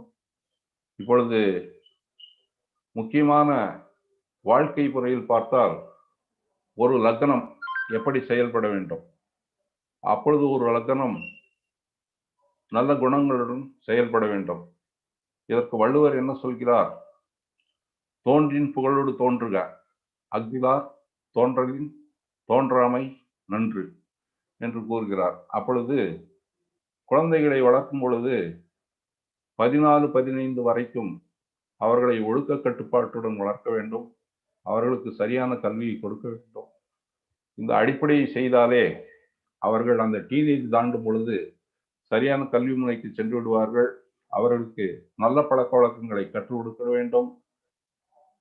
தொலைக்காட்சிகள், செல்போன்கள், இணையங்கள் எல்லாம் இன்றைய சமூகத்தை சீரழித்து வருகின்றன என்பதை முழுக்க பெற்றோர்கள் உணர வேண்டும். அதை அவர்கள் பிள்ளைகளுக்கு வலியுறுத்த வேண்டும். அதன் அடிப்படையிலே இந்த வாழ்வியலை மேற்கொண்டால், நல்ல பழக்க வழக்கங்களை மேற்கொண்டால் எந்த பரிகாரங்களும் தேவையில்லை, ஆசைப்படுதல் கூடாது என்ற அடிப்படையும் இருக்கின்றது.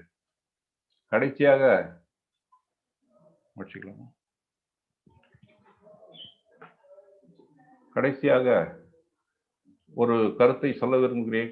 இன்றைய இளைஞர்களுக்காகவும் இளைஞர்கள் திருமணமாக வேண்டும் என்ற அடிப்படையில் இந்த கருத்தை அடிப்படையாக கூறுகின்றேன்.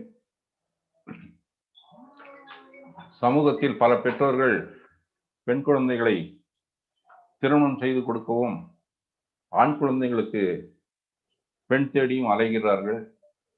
இந்த நிலையில் ஜோதிடரிடம் செல்லும் பொழுது செவ்வாய் தோஷம் உள்ளது, ராகு தோஷம் உள்ளது, கேது தோஷம் உள்ளது என கூறுகிறார்கள்.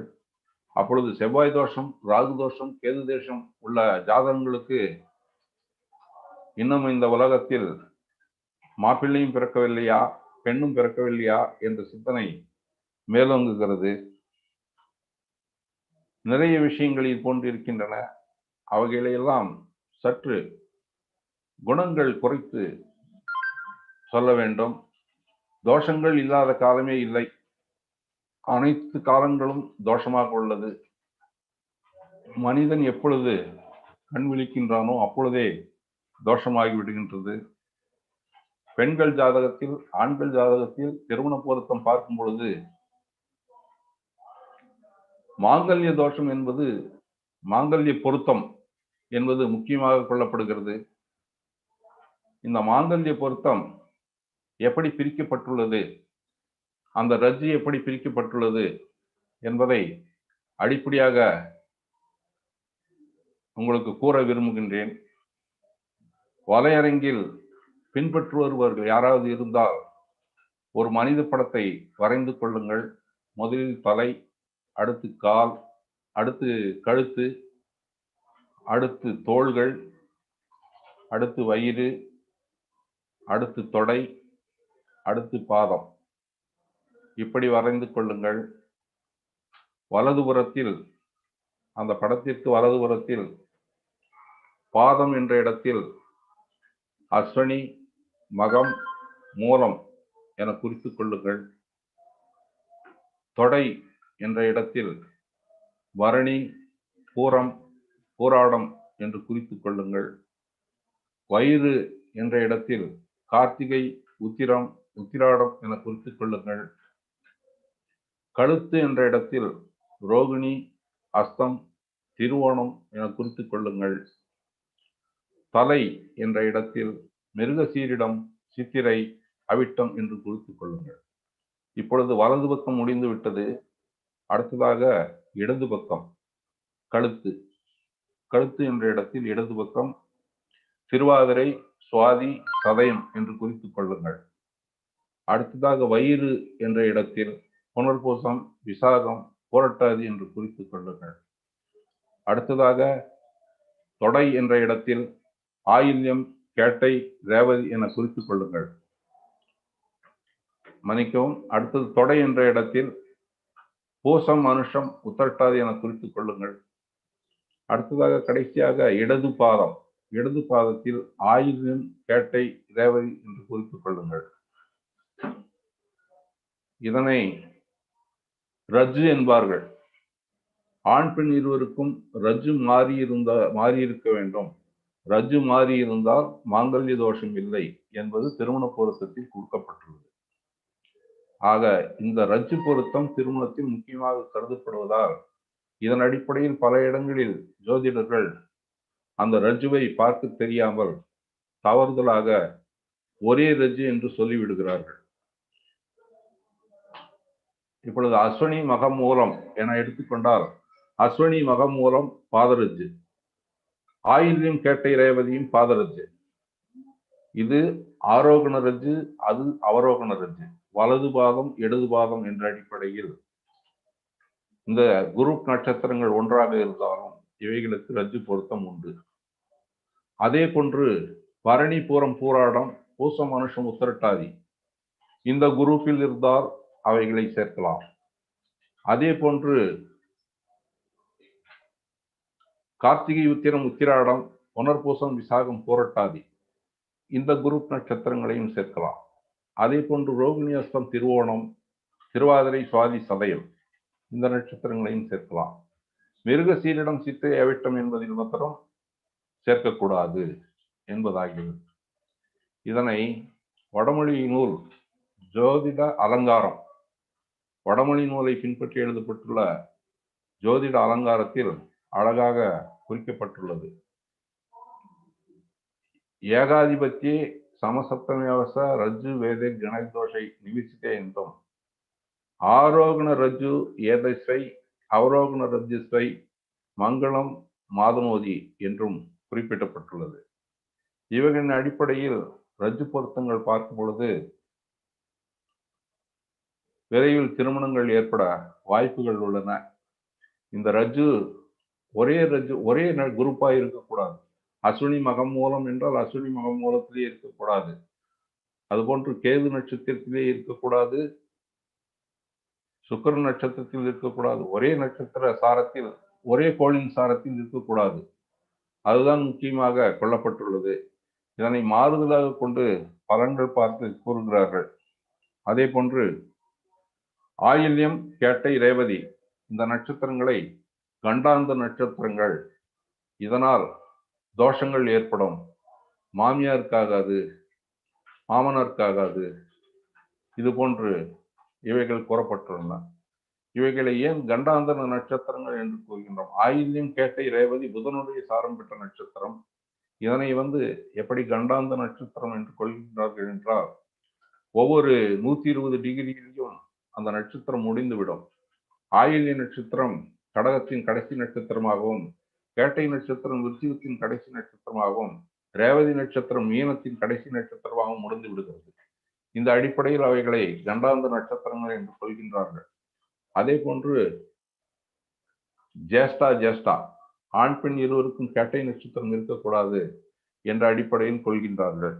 அதுவும் நடைமுறையில் பார்க்கும் பொழுது மாறுதலாகத்தான் உள்ளது. அதே போன்று மூலம் நட்சத்திரம் ஆண் மூலம் அரசாலும் பெண் மூலம் நிர்மூலம் என கூறி நிறைய ஜோதிடர்கள் கூறுவதால் திருமணங்கள் நடக்காமல் பல இளைஞர்கள் 35 வயது இளைஞர் ஜாதகங்களை நான் பல ஜாதகங்களை பார்த்துள்ளேன். மூல ஜாதகங்கள் ஒரே கோள்கள் எல்லாம் நல்ல நிலையில் உள்ளன. மூலம் என்ற அடிப்படையில் மட்டும் அந்த ஜாதகம் நிராகரிக்கப்பட்டு அவர்கள் திருமணமாகாமல் இருந்து வருகிறார்கள். இந்த நிலைகளை மாற்ற வேண்டும் என்பது கருத்து. பரிகாரங்கள் என்ற அடிப்படையில் பார்க்கும் பொழுது அவரவர் வசதிக்கு தக்கவாறு அவர்களுடைய உளவியல் சிந்தனைகள் தான். உளவியல் சிந்தனைகளை மேற்கொடுத்தி கொண்டால் பரிகாரங்களை பார்க்க வேண்டியதில்லை என்பது அடிப்படையான கருத்து. ஏனென்றால் இந்த ஜோதிடம் தோன்றியதே அச்சம் காரணமாக வானவியலை தொட்டு பார்த்திருக்கிறார்கள். அதன் காரணமாக அந்த கோள்களுக்கு இறைவர்களை நியமித்துள்ளார்கள். அதன் அடிப்படையில் அவர்கள் வழிபாடு சென்று வந்துள்ளார்கள். மேற்கத்திய ஜோதிட முறைகள்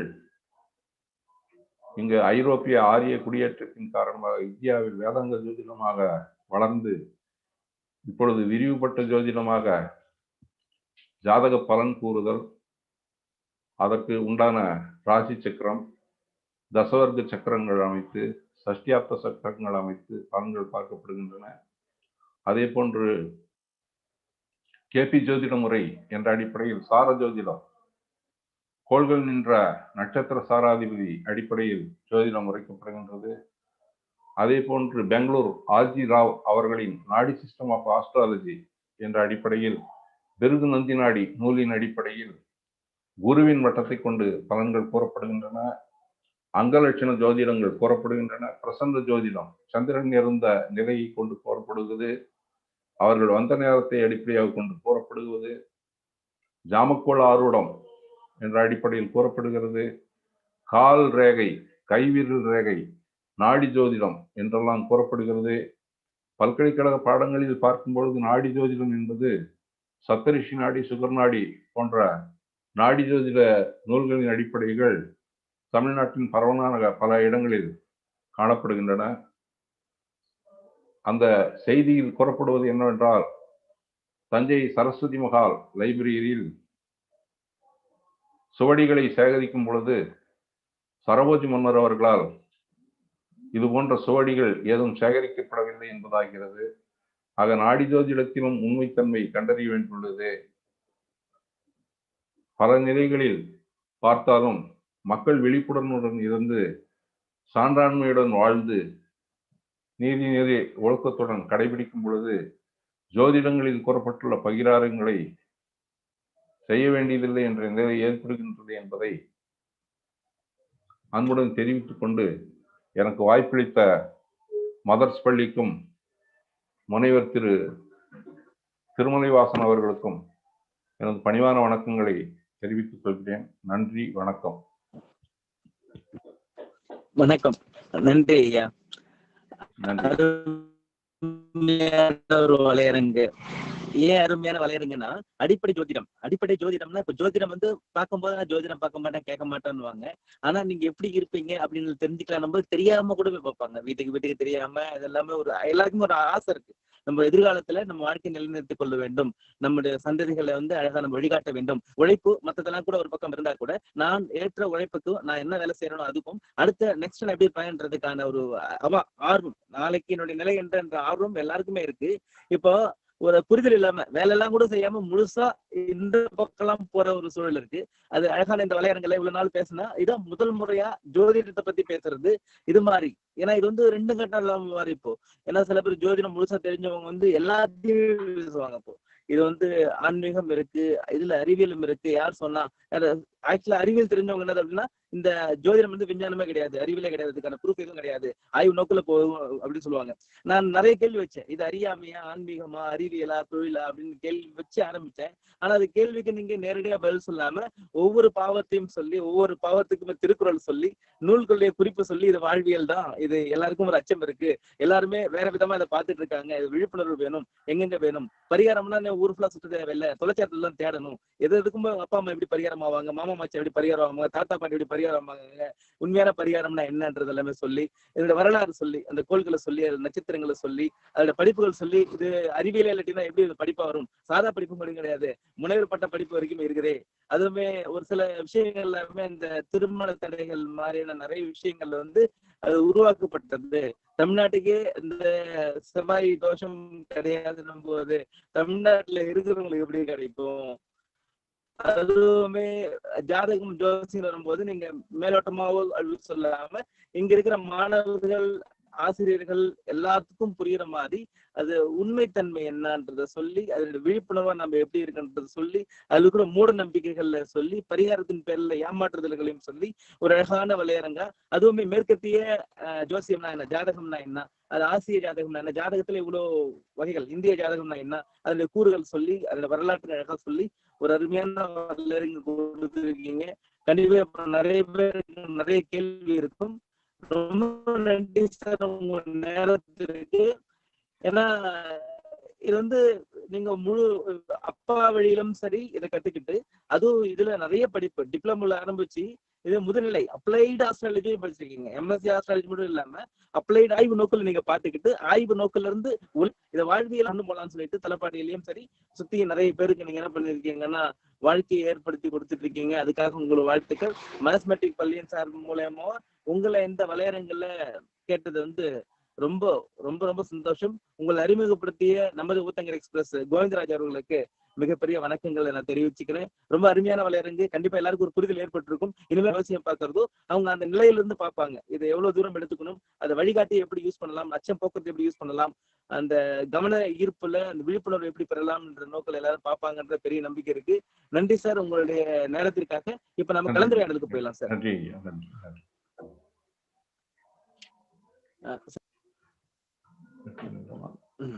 ரொம்ப மகிழ்ச்சி சார். நேர்ல இருந்து உங்களை ரிசீவ் பண்ண முடியல, அது மட்டும் தான். கண்டிப்பா நேர்ல நான் வந்து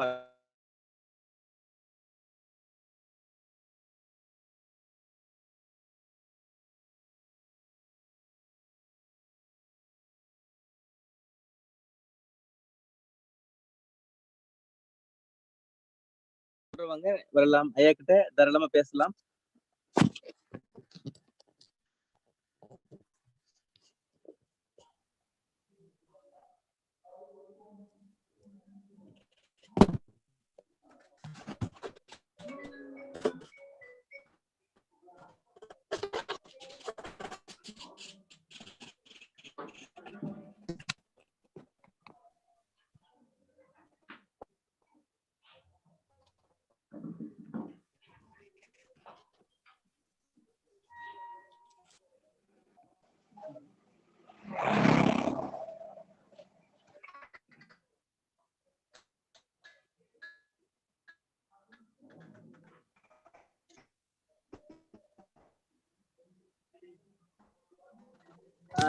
நீங்க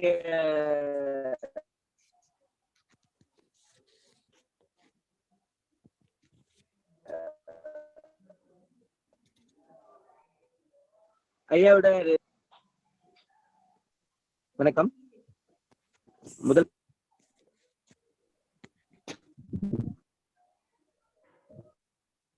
பேசுவாங்களா சார்?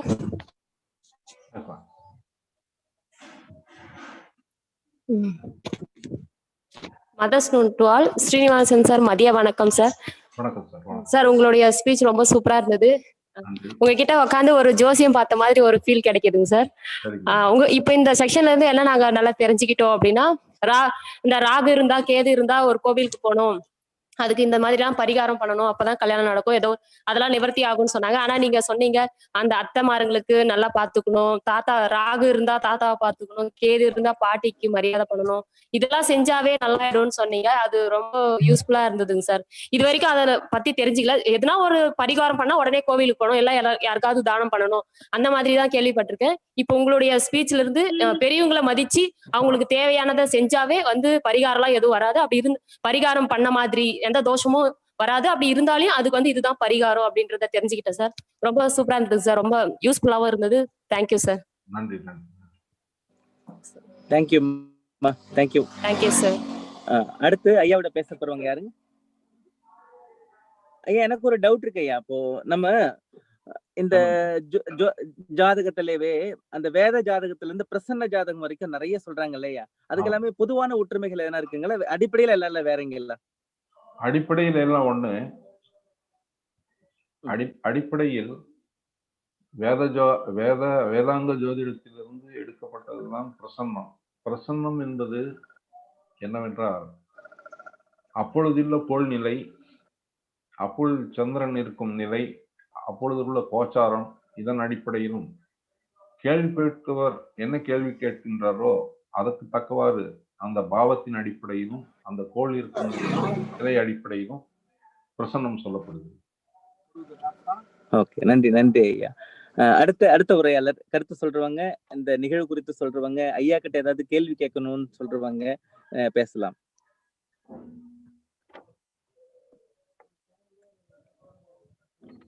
வணக்கம். ஹேண்ட் ரைஸ் பண்ணுங்க, கால தாமதம் இல்லாம ஐயாவோட உரையாடுங்க.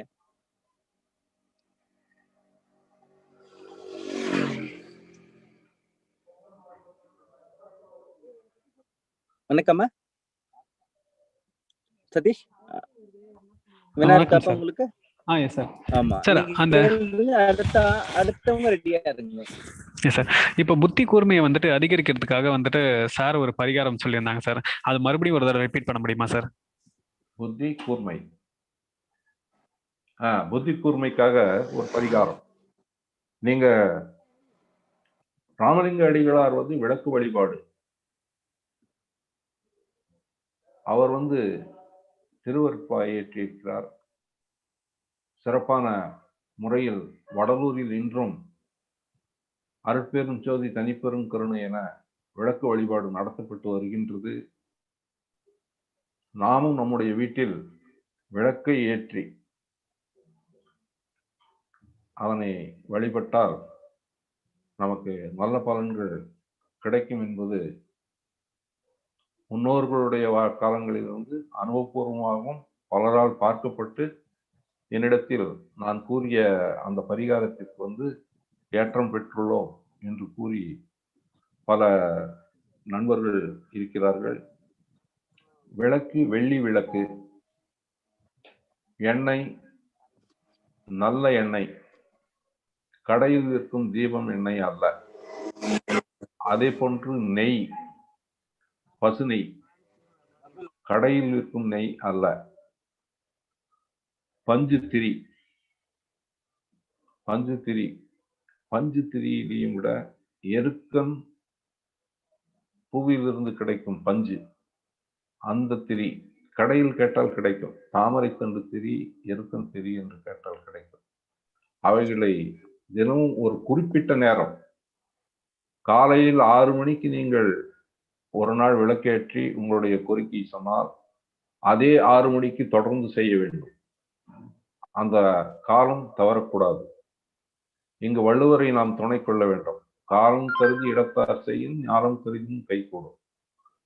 அந்த உரிய காலத்தில் செய்தால் அந்த பலன் உறுதியாக கிடைக்கும். அந்த விளக்கின் அசைவிலிருந்து உங்களுடைய உள்ள அசைவு ரெண்டும் இணையும் பொழுது உங்களுக்கு அந்த பிரசன்ஸ் ஆஃப் மைண்ட், என்ன செய்ய வேண்டும், யாரிடம் கேட்க வேண்டும், யார் சரியாக சொல்வார்கள், அல்லது நாமே இதற்கு சரியான முறை தீர்வை காண்போமா என்பது உங்களுக்கே தெரியும்.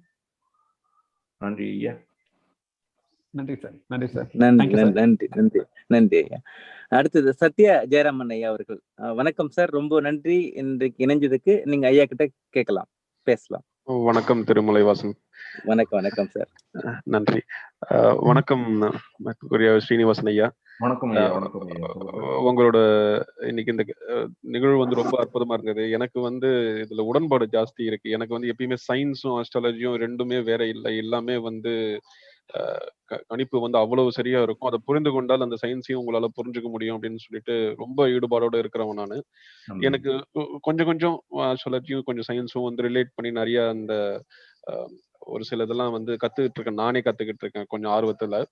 இதுல வந்து ஒரு சில இது என்னுடைய உறவினர்கள் ஒருத்தர் வந்து இதே மாதிரியா இஸ் அஸ்ட்ராலஜிஸ்ட். அவர் வந்து என்ன சொல்லுவாருன்னா, சில நிகழ்வுகள்லாம் அவர் சொல்ற மாதிரியே சில பேருக்கு நடக்கும். அவர் வந்து ஒரு ஜாதகத்தை வந்து கணிக்கும் போது இந்த லாட்டிடியூட் லாங்கிடியூட்னு சொல்லுவாங்க இல்லையா? சோ அதுவுமே எனக்கு தேவை ஜாதகம் கணிப்பதற்கு அப்படின்னு சொல்லுவார். ஏன்னா அது ரொம்ப முக்கியம். எந்த இடத்துல நம்ம இருக்கோமோ அதுக்கு ஏத்த மாதிரி அந்த திசைகளோட இதை வந்து அவர் கணிக்கணும் அப்படின்னு அவர் சொல்லுவாரு. சோ அவர் என்ன சொல்லுவார், இதுல ஏதாவது ஒரு சிறு பிழை இருந்தாலோ நான் சொல்வது நடக்கல அப்படின்னா அதுல பிழை இருக்கிறதுன்றது அவரோட ஒரு மேலோங்கின ஒரு கருத்து. அது எப்பவுமே வந்து அவர் சொல்வார், நான் சொல்வது நடக்கவில்லை என்றால் அந்த சயின்ஸ் வந்து தப்பு அப்படின்னு அர்த்தம் கிடையாது. அது வந்து எய்தர் நீங்க கொடுக்குற அந்த லாட்டிடியூட் லாங்கிடியூடு அந்த வேல்யூஸ் ஏதாவது தப்பா இருந்திருக்கலாம். இல்ல ஊர் பேரும் கேட்பாங்க சில பேர், எந்த இடத்துல பிறந்தீங்கன்னு சொல்லிட்டு அவங்களே அந்த லாட்டிடியூட் லாங்கிடியூட வந்து கணிப்பாங்க. சோ இதுல உங்க கருத்து எப்படி இருக்கு? இப்ப வந்து நம்ம இப்ப இது வந்து ஒரு வியாபாரமா பார்க்காம இது ஒரு சயின்ஸா பார்த்து நிறைய பேர் இது வந்து ரொம்ப ஆர்வத்தோட பண்றவங்க எல்லாம் இருக்காங்க இன்னமும். நம்ம அந்த நோக்கத்துல இதை பார்த்தோம்னா உங்களோட புரிதல் இதுல என்ன உங்களோட கருத்து என்ன உங்களுக்கு? சரிங்க ஐயா. இப்ப நீங்க கேட்டது ஒரு குழந்தை பிறந்ததனுடைய லக்னத்தின் அடிப்படையில அதனுடைய பலன்கள் கணிக்கப்படுகிறது. அவைகள் தவறி போகின்றது என்றால் அதற்கு அந்த கொடுக்கப்பட்ட தரவுகள் சரியானவை அல்ல என்பது கருத்தாக உள்ளது என்பதன் அடிப்படையில் கேட்கிறீர்கள். ஒரு குழந்தையினுடைய பிறந்த நேரம், பிறந்த இடம், பிறந்த தேதி இதன் அடிப்படையில் ஜாதகம் கணிக்கப்படுகிறது. பிறந்த இடம் என்பது அந்த அச்சாம்சம் ரேகாம்சத்தை கண்டுபிடிக்க பிறந்த இடம் தேவைப்படுகிறது. பிறந்த நேரம் லக்னத்தை கணிப்பதற்கும் சந்திரனுடைய நிலையை கணிப்பதற்கும் தசாபுக்தியை கணிப்பதற்கும் தேவைப்படுகிறது. எந்த தேதி என்பதன் அடிப்படையில் தான் இவையெல்லாம் கணிக்கப்படுகின்றன. இப்பொழுது இந்த ஜாதகம் கணிப்பதில் பல சிந்தனை ஓட்டங்கள் உள்ளன. இருந்தாலும் முன்பு போல் அவ்வளவாக கணிதம் செய்ய வேண்டியதில்லை. பிறந்த நேரம், பிறந்த தேதி, பிறந்த நேரம், பிறந்த இடம் தெரிந்தால் போதும். நாம் ஜாதகத்தை கணினியில் போட்டு எடுத்துக்கொள்ளலாம். பல சாஃப்ட்வேர்கள் இப்பொழுது உள்ளன. நான் வந்து ஆஸ்ட்ரோவிஷன் சாஃப்ட்வேரை பயன்படுத்துகின்றேன். என்னுடைய ஆய்வுகளுக்கு, பிஏ பாட ஆய்வுகளுக்கு, எம்ஏ பாட ஆய்வுகளுக்கு, எம்எஸ்சி பாட ஆய்வுகளுக்கு ஆஸ்ட்ரோவிஷன் லைஃப் சயின்ஸ் சாஃப்ட்வேரை பயன்படுத்தி தான் பார்த்து கொண்டுள்ளேன். இந்த ஜாதகங்களில் தவறு எந்த நிலையில் ஏற்படும் என்றால், பிறந்த நேரம், பிறந்த இடம் சரியாக சொல்லிவிடுவார்கள், பிறந்த தேதி சரியாக சொல்லிவிடுவார்கள். பிறந்த நேரத்தை சொல்லும் பொழுதுதான் மாற்று கருத்தாக இருக்கும். டெலிவரி ஆகும் பொழுது மருத்துவர்கள் சரியான நேரத்தை குறித்து சொல்கிறார்களா இல்லையா என்பது நமக்கு தெரியாது. அவர்களுக்கு வந்து அந்த நேரத்தில் இருக்கக்கூடிய சிக்கல், அந்த குழந்தையை டெலிவரி எடுக்க வேண்டும், தாயையும் காப்பாற்ற வேண்டும், சேயையும் காப்பாற்ற வேண்டும் என்ற நிலையில் அவர்கள் குழந்தையை டெலிவரி எடுப்பார்கள். குழந்தையை டெலிவரி எடுத்த உடனே வந்து நேரத்தை பார்ப்பது அவர்களுடைய வேலை அல்ல. குழந்தையை சுத்தம் செய்து அதற்கு உயிரோட்டத்தை கொடுத்து அதற்கு பின்னுதான் வந்து இவர்கள் தேதியை குறிப்பார்கள். அவ்விதம் தேதியை குறிக்கும் பொழுது, நேரத்தை குறிக்கும் பொழுது அது ஒரு 5 நிமிடம், 3 நிமிடம் இது போன்று வித்தியாசங்கள் ஏற்படலாம். அந்த வித்தியாசத்தின் அடிப்படையில் குறிக்கப்படும் ஜாதகங்களுக்கு பலன்கள் தவறி போகலாம் என்ற கருத்து உள்ளது. இது தவிரவும் இன்றைய நிலையில் எந்த பெரும்பாலான மருத்துவமனைகளில் சுகப்பிரசவம் செய்யப்படுவதில்லை என்பதை நாம் கருத்தில் கொள்ள வேண்டும். சுகப்பிரசவம் நடக்காத இடத்தில் அப்பொழுது அறுவை சிகிச்சை மூலம் குழந்தைகளை எடுக்கிறார்கள். அறுவை சிகிச்சைகள் மூலம் எடுக்கும் பொழுது அந்த ஜாதகங்களுக்கு பலன் சொல்வது சரியான இதுவாக இருக்காது. இந்த குழந்தை பிறப்பு அதனுடைய ஜாதகம் என்பதற்கு அடிப்படையாக கூறப்படுவது நீங்கள் ஜோதிடம் சற்று கற்றுக்கொண்டுள்ளேன் என்ற அடிப்படையில் உங்களுக்கு இந்த தகவல்களை தெரிவிக்கலாம். காலபுருஷ தத்துவ அடிப்படையில் மேஷராசிக்கு தலை, ரிஷபராசிக்கு கழுத்து என்று மனிதனின் 12 அவயங்களும் மீனராசி வரை பார்க்கப்படுகிறது. நீங்கள் சிந்தனையோடு ஒரு கற்பனையோடு பாருங்கள். ஒரு குழந்தை பிரசவிக்கும் பொழுது தலை, கழுத்து, தோள், வயிறு, இடுப்பு, தொடை, கண்டைக்கால், பாதம் என இந்த அவயங்கள் வெளிவரும் பொழுதுதான் அந்த குழந்தை தான் காலபுருஷனின் தத்துவம். அதன் அடிப்படையில் தான் ராசிகள் அமைக்கப்பட்டுள்ளன. ஆக அந்த தலை தெரியும் பொழுதுதான் பிரசவ நேரம் என்று சில ஜோதிடர்கள் குறித்துக் கொள்வார்கள், அறிவு சார்ந்து. அல்லது அவர்களுக்கு தேவை என்றால் அதை அந்த நிலைப்பாட்டில் பார்த்தால்தான் அது தெரியும். குழந்தை பிறக்கும் நேரத்தின் அடிப்படையில் தான் பலன்கள் கூறப்படுகின்றன, ஜாதகங்கள் கணிக்கப்படுகின்றன. இதில் எந்த நிலையில் எப்படி எடுத்துக்கொள்வது என்பது அந்த ஜாதகத்தின் அடிப்படையும் அவர்கள் சார்ந்த வாழ்க்கையும் பொறுத்ததுதான். கால, தேச, வர்த்தமான, ஜாதி, மத, நிறவேத, ஸ்ருதி, யுக்தி, அனுபவம், ஜோதிடம், வேதாங்க ஜோதிடம். ஐயா வணக்கம். கேட்டுருந்தேன் ஐயா, நன்றி. என்னுடைய இந்த கடைசி இதுல இன்னொரு சொல்லுங்க ஐயா. என்னுடைய புரிதல் என்னவா இருந்ததுன்னா, நீங்க சொல்வதெல்லாம் வந்து நானும் அதுல வந்து ஐ மீன் லைன், இந்த குழந்தை பிறந்து அது முதல் அழுகை ஆரம்பிக்கும் தருணத்தில் தான் அந்த அந்த நேரமானது வந்து இன்னும் கணிக்கணும் அப்படின்றது. அதாவது அந்த குழந்தை அழும்போதுதான் அதுக்கு உண்மையான உயிர் அந்த வருது. அப்பதான் அந்த வந்து அந்த திசைகள் எல்லாமே வந்து கணக்கில் எடுத்துக்கொள்ள வேண்டும். குழந்தை தலை தெரியும் போது மட்டுமல்ல, இல்ல குழந்தை வெளியில வந்த அப்புறமும் கிடையாது.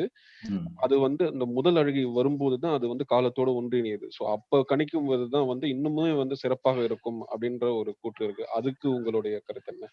உங்களுடைய கருத்து சரியான கருத்துதான். சுவாசிக்கும் பொழுதுதான் மூச்சு வருகின்றது. கரெக்ட். ஆமா, சுவாசிக்கும் போதுதான் காற்று வருகிறது, அந்த காற்று தத்துவம் வருகிறது. அந்த காற்று தத்துவம் வரும்பொழுதுதான் உயிர் இருக்கின்றது. இந்த நேரத்தை சரியாக கணிக்க மருத்துவர்கள் தான் உதவ வேண்டும். சரி. மற்ற யாராலும் இதை நிர்ணயம் செய்ய இயலாது அல்லவா? கரெக்ட் ஐயா, ரொம்ப சரியானது. ரொம்ப நன்றிங்க ஐயா.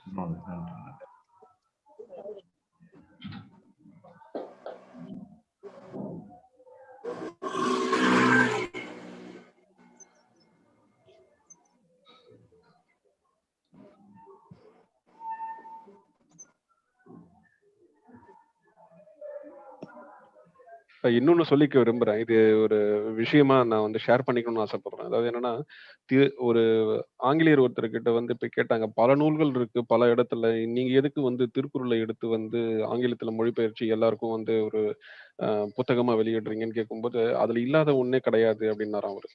இது ஒண்ணுதான் அவருக்கு ஒரு பதிலா இருந்தது. இப்ப அதை யோசிச்சு பார்க்கும்போது, இன்னைக்கு இந்த ஒரு இதுல கூட தருணத்துல கூட இந்த அஸ்ட்ராலஜிக்கு ஒரு இதுக்கும் அந்த 12 இதுக்கும் வந்து ஒரு 12 குறளை வச்சிருந்தீங்க நீங்க. இதுவுமே ஒரு எடுத்துக்காட்டாக இருந்தது. திருக்குறள்ல இல்லாத ஒரு விஷயமே இல்லை அப்படின்றது ரொம்ப சிறப்பா இருந்தது. அந்த ஒரு மேட்ச் பண்ண அஸ்ட்ராலஜிக்கும் உள்ளன்று எடுத்து எல்லாத்துக்கும் வந்து ஒரு பொருள் இருக்கு அப்படின்னு சொல்லும் போது ரொம்ப சிறப்பாக இருந்தது ஐயா. மிக்க நன்றி. ஆமாங்க ஐயா. திருவள்ளுவர் வந்து உலக பொதுமறைட்டாங்க. அதை வந்து மொழிபெயர்க்காத மொழிகளே இல்லை. வள்ளுவர் வந்து ஒரு குழந்தையா இருந்திருக்காரு, தாயா இருந்திருக்காரு, தந்தையா இருந்திருக்காரு, மகனா இருந்திருக்காரு, மகளா இருந்திருக்காரு, நண்பனா இருந்திருக்காரு, மனைவியா இருந்திருக்காரு, தொழிலாளியா இருந்திருக்காரு, அரசனா இருந்திருக்காரு, சண்டை போடும் வீரனா இருந்திருக்காரு. அவருடைய தவநிலையில பல நிலைகளை வந்து ஒரே ஆன்மா எடுத்து இத்தனை கருத்துக்களை வந்து நமக்கு சொல்லி இருக்கும் பொழுது மற்ற நூல்களை நம்ம பார்க்க வேண்டியிருக்கீங்க ஐயா. திருக்குறள் வழியில வாழ்ந்தாலே இனிமையா இருக்கு. மிகச் சரியான கருத்து ஐயா. நன்றி ஐயா. நானும் வழிமொழிகிறேன் ஐயா. ரொம்ப அருமையான கருத்து. இது மறுபடியும் யோசிச்சு பாக்குறேன் உங்களுடைய ஆளுமையை. ஏன்னா இப்ப கூட என்ன பண்ணுவாங்க அப்படின்னா, ஜோதிடம் தெரிஞ்சவங்க கூட, ஜாதகம் தெரிஞ்சவங்க கூட அத ஒரு சில சமயத்துல புறக்கணிப்பாங்க, இல்ல தொழில் ரீதியா எடுத்துப்பாங்க, இல்ல வேற எது எடுத்துப்பாங்க, இல்ல அவங்களுக்கு எது பெனிஃபிட்டோ அதை பார்த்துப்பாங்க. வரவங்களுக்கு இப்படி சொன்னா ஓகே, இல்ல நாம இப்படி சொன்னா ஓகேன்னு. ஆனா அது எல்லாத்தையும் மீறி இந்த வாழ்வியல் நூலோட சேர்த்து நீங்க பண்ணிட்டதால இப்ப மாற்று கட்ட முடியாது. இப்ப நான் ஒரு ஃபர்ஸ்ட் கேள்விக்கு கேட்கும்போது, ஒரு தரமான ஒரு கேள்வி கேட்கும்போது, இது ஜோதிடம் எல்லாமே வாழ்க்கைக்கான ஒரு வழிகாட்டி. அது என்ன பண்ணலாம் அப்படின்னா, நம்மளுக்கு என்ன பண்ணும், நம்மளுக்கு எந்த நோக்குல அது அமைக்கணுமோ, அது அமைச்சுக்கலான்ற மாரி சொல்லி, இப்ப யாரும் மறுக்க மாட்டாங்க. அது மேல இன்ட்ரெஸ்ட் இல்லாதவங்க கூட, வேறு மதத்த சார்ந்தவங்கள கூட, எல்லாருக்கும் ஒரு பிரெடிக்ஷன் வேணும் இல்லையா? அந்த எதிர்காலத்துல இப்படி ஆகுன்ற பிரெடிக்ஷன நம்ம நல்ல முறையில எடுத்துக்கலாம். அப்படி இல்லன்னா கூட, ஒவ்வொரு பாவத்துக்கும் ஒரு ஒரு திருக்குறள் சொன்னீங்கல்ல, சார் சொன்ன மாரி மென்ஷன் பண்ணியிருந்தீங்க பார்த்தீங்க. ரொம்ப எல்லாத்தையும் மிஸ் பண்ணா கூட, இது மிஸ் பண்ணாம இருந்தீங்கன்னா, அவங்க வாழ்க்கையில என்ன பண்ணலாம்? நல்ல வாழ்க்கை வாழலாம். சத்யா சார், ரொம்ப நன்றி சார். மிக்க மிக்க நன்றி சார். ரொம்ப நன்றி சார். ரொம்ப நன்றி. நல்ல நல்ல ஒரு உங்க 2 பேரும் கருத்துரையும், உங்களுடைய வினாவும் சரி, அவங்களுக்கும் சரி, இன்னும் நிறைய பேருக்கு நிறைய கேள்விகள் இருக்கும். அந்த அதுமே அப்ப எப்போ நம்ம ஜாதகம் கணிக்கணும், குழந்தை தலை தெரியும் போதா, இல்ல முழுசா பிறந்த உடனேவா, இல்ல அது மாதிரியான கேள்விகள்லாம் நிறைய இருக்கும். அத அழகா நீங்க சார்ட்ட கேள்வி கேட்டீங்க. அழகா சார் பதில் சொன்னாங்க. ஒரு ஒரு புரிதல் இருக்கு. இது மத்தவங்களுக்கும் நல்ல விதமா பயன்படும். சார் இணையமைக்கும், வினா எழுப்பியமைக்கும், கருத்துரை சொன்னதுக்கும். நன்றி ஐயா, நன்றி. அடுத்த வினாவுக்கு போயிடலாம். அடுத்த வினா கருத்துரை. ஸ்ரீனிவாசன் ஐயா அவர்களுக்கு கேட்க போற கேள்விகள் அடுத்து 2 பேர் கேட்கலாம். சத்யா ஐயாவை தொடர்ந்து அவங்களோட நிகழ்வு நிறைவு செய்யலாம். வணக்கம். இருவரோடு இந்த நிகழ்வு நிறைவு செய்யப்படும். ஓகே. வணக்கம்மா. தீபிகா மேம். வணக்கம்மா. சார், உங்களோட ஸ்பீச் ரொம்ப நல்லா இருந்ததுங்க சார். ஆக்சுவலா அஸ்ட்ராலஜி அப்படின்னா நான் என்ன எதிர்பார்த்தேன்னா, அஸ்ட்ராலஜி வந்துட்டு இம்பார்ட்டன்ட் அப்படின்ற மாதிரி நீங்க எடுத்துட்டு போவீங்க அப்படின்னு நான் நினைச்சேன். பட் வந்துட்டு நீங்க பேசிக் அஸ்ட்ராலஜி சொல்லிட்டு உண்மையிலேயே இதுல இருக்கிற நெகட்டிவ்ஸ், அதாவது அததான் வந்துட்டு ரொம்ப பெருசா அதையே நம்பிட்டு இருக்க கூடாது, இல்ல அதுல இருக்கிற எல்லாமே நெகட்டிவ்ஸும் நீங்க சொன்னீங்க. அது ரொம்ப நல்லா இருந்ததுங்க சார். நெக்ஸ்ட் இந்த பெரியவங்களை வழிபடுறது, சோ வீட்டுல இருக்கிற பெரியவங்களை எல்லாரும் வந்துட்டு கும்பிட்டாலே நம்மளுக்கு ஆக்சுவலா சரியாயிடும் அப்படின்றது ரொம்ப அழகா சொல்லியிருந்தீங்க சார். நன்றி நன்றி. Yes sir, thank you sir. தேங்க்யூமா, தேங்க்யூ. ஐயா, நான் ஒரு எனக்கு ஒரு கேள்வி. அப்போ அடுத்த ஐயா தாளால இணைகிறாரு. இப்போ நிறைய ராசி நட்சத்திரங்கள் ஒவ்வொன்றுத்துக்குமான இதெல்லாம் இருக்குங்களே, அப்போ ஒவ்வொரு பாதங்களா இருக்கு இல்லையா? இப்போ நட்சத்திரத்துக்கோ, அனைத்து நட்சத்திரத்துக்குமோ இல்ல ராசிக்காரங்களுக்கோ பொதுவான ஒருங்கிணைப்பு காமனா எல்லாத்துக்கும் பொருந்துமா ஐயா? இப்ப மேஷம்னா எத்தனை பேர் இருந்தாலும் உலகத்துல அவங்களுக்கு ஏதாவது ஒரு பண்பு பொருந்தி வருமா ஐயா? அது மாதிரி ஒவ்வொரு அடிப்படையில பொருந்தக்கூடிய பண்பு நலன்கள் இருக்குங்களா ஒவ்வொரு ராசிக்கும்? உலகத்துல இருக்கிற அத்தனை ஜனங்கள் மேஷ ராசிக்காரர் இப்படிதான் இருப்பாங்க அப்படிதான் இருப்பாங்கன்ற பண்பு பொருந்தாது. கால தேச வர்த்தமானம், ஜாதி மத நிற பேத யுக்தி ஸ்ருதி அனுபவம் அப்படின்ட்டாங்க வேதாங்க ஜோதிடத்துல. இப்ப மேஷராசிக்காரருக்கு இங்க நடக்கிறது, கிழக்கு திசையில நடக்கிற நாடுகள்ல இருக்கிற மேஷராசிக்காரர்களுக்கு நடக்கிற பலனே மேற்கு திசையில இருக்கிற நாடுகள்ல இருக்கிற மேஷராசிக்காரர்களுக்கு நடக்காது, மாறி நடக்கும். அவங்களுடைய பிறந்த நேரத்தின் அடிப்படையில் மாறும். அப்பவே ஒரு ஐயா சொன்னாரு, சத்யாஜோதி ஐயா, குழந்தை கத்தும் பொழுது கணிக்கப்படும் ஜாதகம் சரியாக இருக்கும் என்ற கருத்து. அதன் அடிப்படையில் ராசிகள் மாறிவிடலாம்.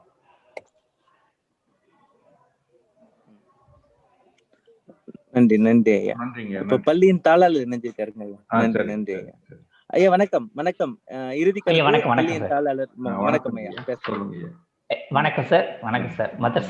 Mothers afternoon sir. ஐயா கேக்குதுங்களா? கேக்குதுங்க ஐயா. கேக்குது. மிக்க மகிழ்ச்சி ஐயா.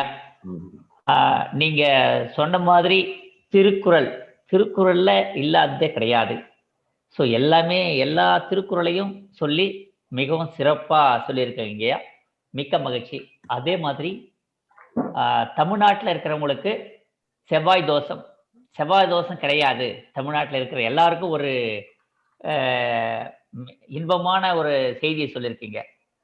ஏன்னா நிறைய பேர் வந்துட்டு செவ்வாய் தோஷம் அதுக்கு பரிகாரம் அப்படின்ற ஒரு இதுக்கே போக தேவையில்லை. நம்ம எல்லாம் தமிழ்நாட்டில் இருக்கிறோம். ஸோ செவ்வாய் தோஷம் இதுக்கு மேல வந்துட்டு எஃபெக்ட் இல்லை அப்படின்ற ஒரு உண்மையை எல்லாருக்கும் சொல்லியிருக்குங்க ஐயா. குடியிருக்கும் இடமெல்லாம் குமரன் குடியிருக்கும் இடம் அப்படின்னும் போது செவ்வாய்க்கு தோஷம்னா முருகனுக்கு தோஷம் இல்லை. சரி சரிங்க ஐயா. ஸோ அதே மாதிரி உங்களுக்கு இந்த நாடி ஜாதகம் அதை பத்தி விளக்கமா சொல்லியிருக்கீங்க. இதை பத்தி உங்ககிட்ட கேட்கலாம், இன்னும் விளக்கமா தெரிஞ்சுக்கலாம்னா உங்ககிட்ட வரலாம் ஐயா. உங்களுக்கு ஏதாவது வரலாங்க அந்த ஐயா. மாதிரி நீங்க வரும்போது கூப்பிட்டுட்டு வந்துருங்க. சரி சரி சரிங்க ஐயா. உங்களுடைய அழைப்பின் பேர்ல நான் தயாரா இருப்பீங்க. சரிங்க சரிங்க ஐயா. சரிங்க ஐயா, மிக்க மகிழ்ச்சிங்க ஐயா, மிக்க நன்றிங்க ஐயா. Thank you very much. உங்க நேரத்துக்கு நன்றி. நன்றி. Thanks a lot. நன்றி நன்றிங்க ஐயா. நன்றிங்க.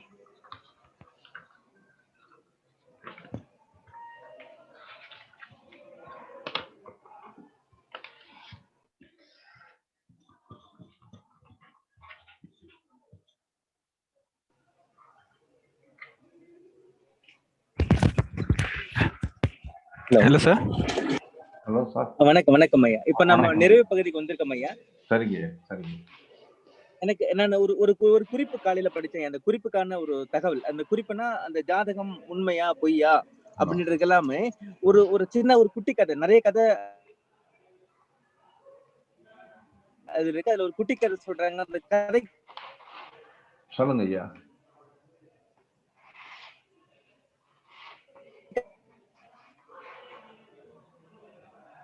ஐயாவுக்கு ஏதோ இணையத்துல கொஞ்சம் இணையம் சரியில்லை. அவர் திரியன் தான் அந்த குட்டி கதையை ஐயா.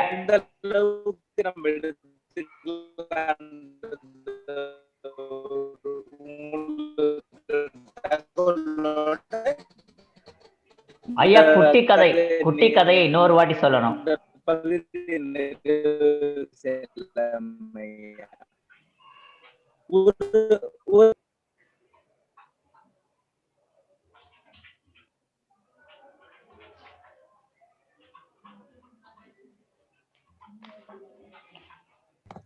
சார் நெட்வொர்க் இஷ்யூனால டிஸ்கனெக்ட் ஆயிருக்காங்க சார். திரும்பவும் கனெக்ட் ஆகுங்க சார்.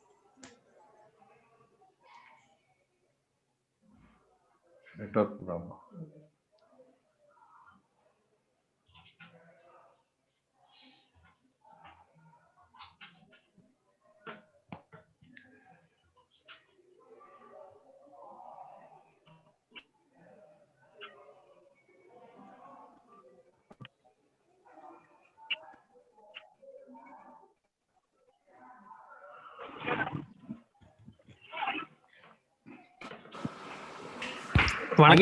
கதை இன்னொரு வாட்டி சொல்லணும். உங்க கதை நீங்க ஒரு விவசாயி இருந்தாயா. அவன் விவசாயம் பண்ணிட்டு இருக்கான். அவன் உரம் வாங்குறதுக்கு எல்லாமே நகர்ப்புற பகுதிக்கு தான் போகணும்.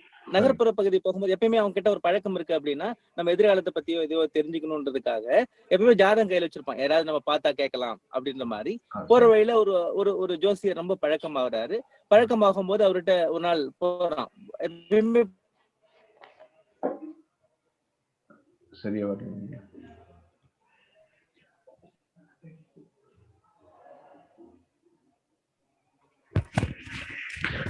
ஹலோ. சொல்லுங்க. சார் உங்களோட வாய்ஸ் எதுவும் கேட்கல சார். என்னுடைய வாய்ஸ் இல்ல சார். கேக்குதுங்களா? கேக்குதா இப்ப? ஆமா சார், விட்டு போச்சு சார். கேக்குதுங்களா? சார் இப்போ கேக்குது சார். இப்போ கேக்குது சார். அந்த விவசாயி நகர்ப்புறத்துக்கு போறான். நகர்ப்புறத்துக்கு போயிட்டு ஜாதகம் கையில வச்சிட்டு இருக்கான். அப்புறமா சொல்லுங்க. ஆமா ஐயா, ஒருத்தரை பாக்கணும்னு நினைச்சிட்டே இருக்கான். சரி இன்னைக்கு எப்படி இருந்தாலும் பாத்துலாம், தள்ளி போகுது அப்படின்னு ஐயா ஒரு விவசாயம் உரம் வாங்கிட்டு வரும்போது அவரை பார்க்க போறான். ஐயா நான் டெய்லியும் உங்களை பார்க்கணும்னு நினைப்பேன், நானு முடியாம போச்சு, இன்னைக்கு திட்டமிட்டு பாத்துடலாம், என் எதிர்காலம் எப்படி இருக்குன்றதுக்காக உங்கள்ட்ட கேட்கணும்னு நான் ஆசைப்பட்டு நீங்க வந்திருக்கேன். என்னோட எதிர்காலம் எப்படி இருக்குன்னு பாத்துட்டு சொல்லுங்க. நான் ஒரு சிறந்த விவசாயியா எல்லாரும் அறியப்படுறேன், எனக்கு நல்ல பேர் எல்லாமே ஊர் எல்லாமே இருக்கு, ஆனா இன்னும் எதிர்காலத்துல நான் எப்படி ஆகுன்றதுக்கு எனக்கு குறிப்பு சொல்லுங்கன்னு அதை கொடுக்குறான் அவர்கிட்ட. அவர் வாங்கி பாக்குறாரு. வாங்கி பார்த்துட்டு என்னவே சொல்ல முடியல. அவர் அலசி ஆராய்ஞ்சு பார்க்கும்போது அவனுக்கு ஒண்ணு 24 மணி நேரம் தான் அவன் உயிரோட இருப்பான்ற மாதிரி அவருக்கு தோணுது. இருந்தாலும் அவன்கிட்ட அப்படி சொல்ல முடியல. ஏது சொல்ல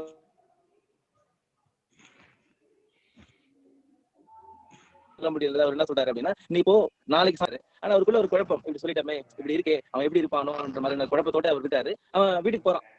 நாளைக்கு மறுபடியும் வரலாமே அப்படின்னு.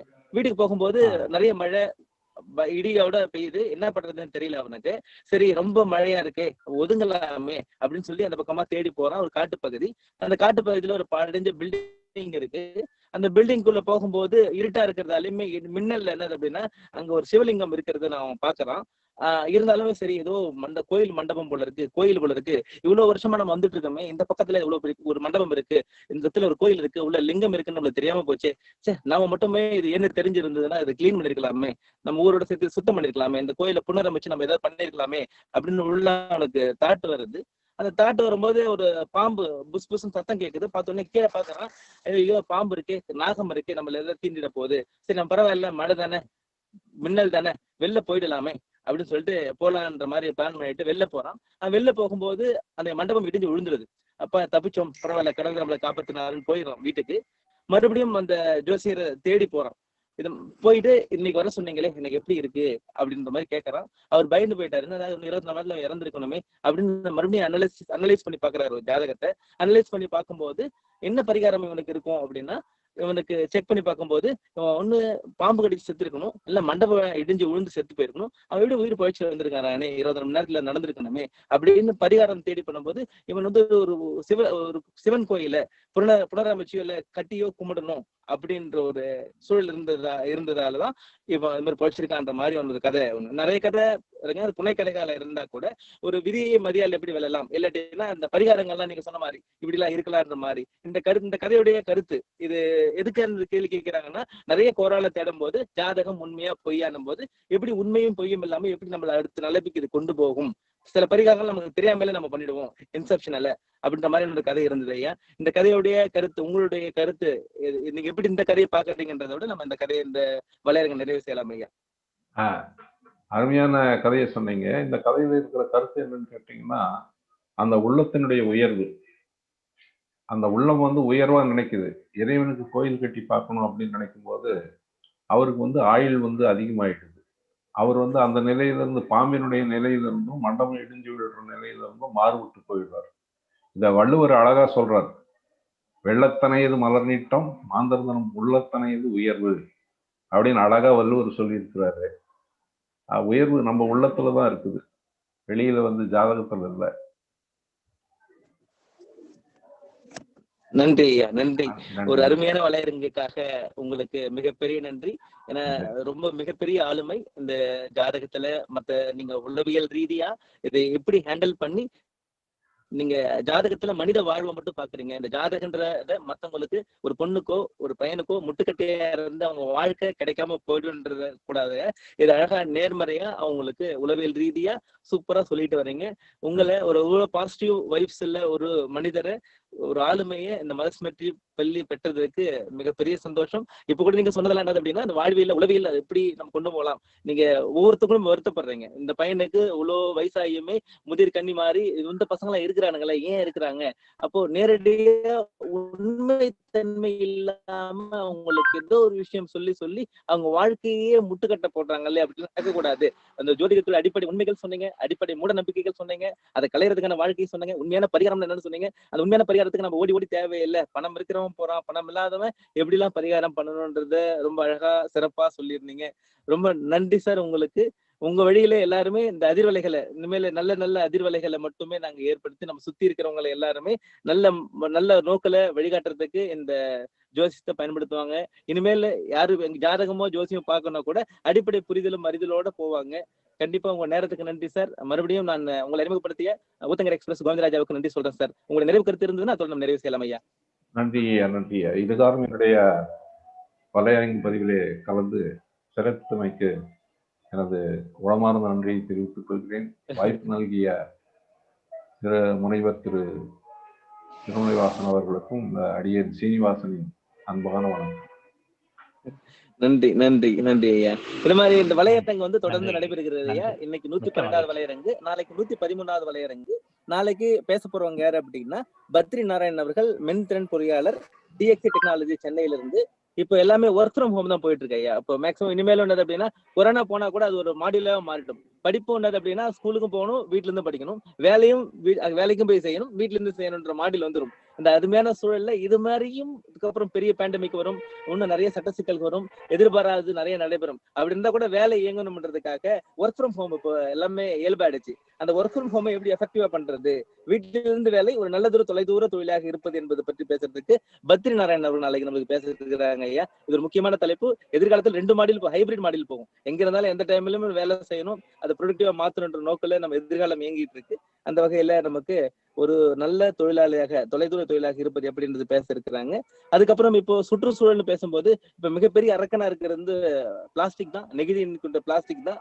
அந்த நெகிழியால இயற்கை வளங்கள்ல என்னென்ன மாதிரியான ப்ராப்ளம் ஏற்பட்டு இருக்கு, என்ன ஏற்படும், அதுல இருந்து இப்படி விளக்குறது எப்படி, நெகிழி விஷயத்தை நம்ம முழுசா அகற்ற முடியலன்னா கூட அதுல இருந்து எதிர்கால தலைமுறையை நம்ம மண் வளத்தை பாதுகாக்கிறது எப்படின்ற விலங்கியல் துறை, சென்ட் ஜோசப் பல்கலைக்கழகம் நாகாலாந்துல இருந்து இது மாதிரியான தொடர்ந்து வெள்ளி சனி ஞாயிறுல மதர்ஸ் மெட்ரிக் பள்ளியோட டாக்கத்தான் நிகழ்வு நடைபெறும் ஐயா.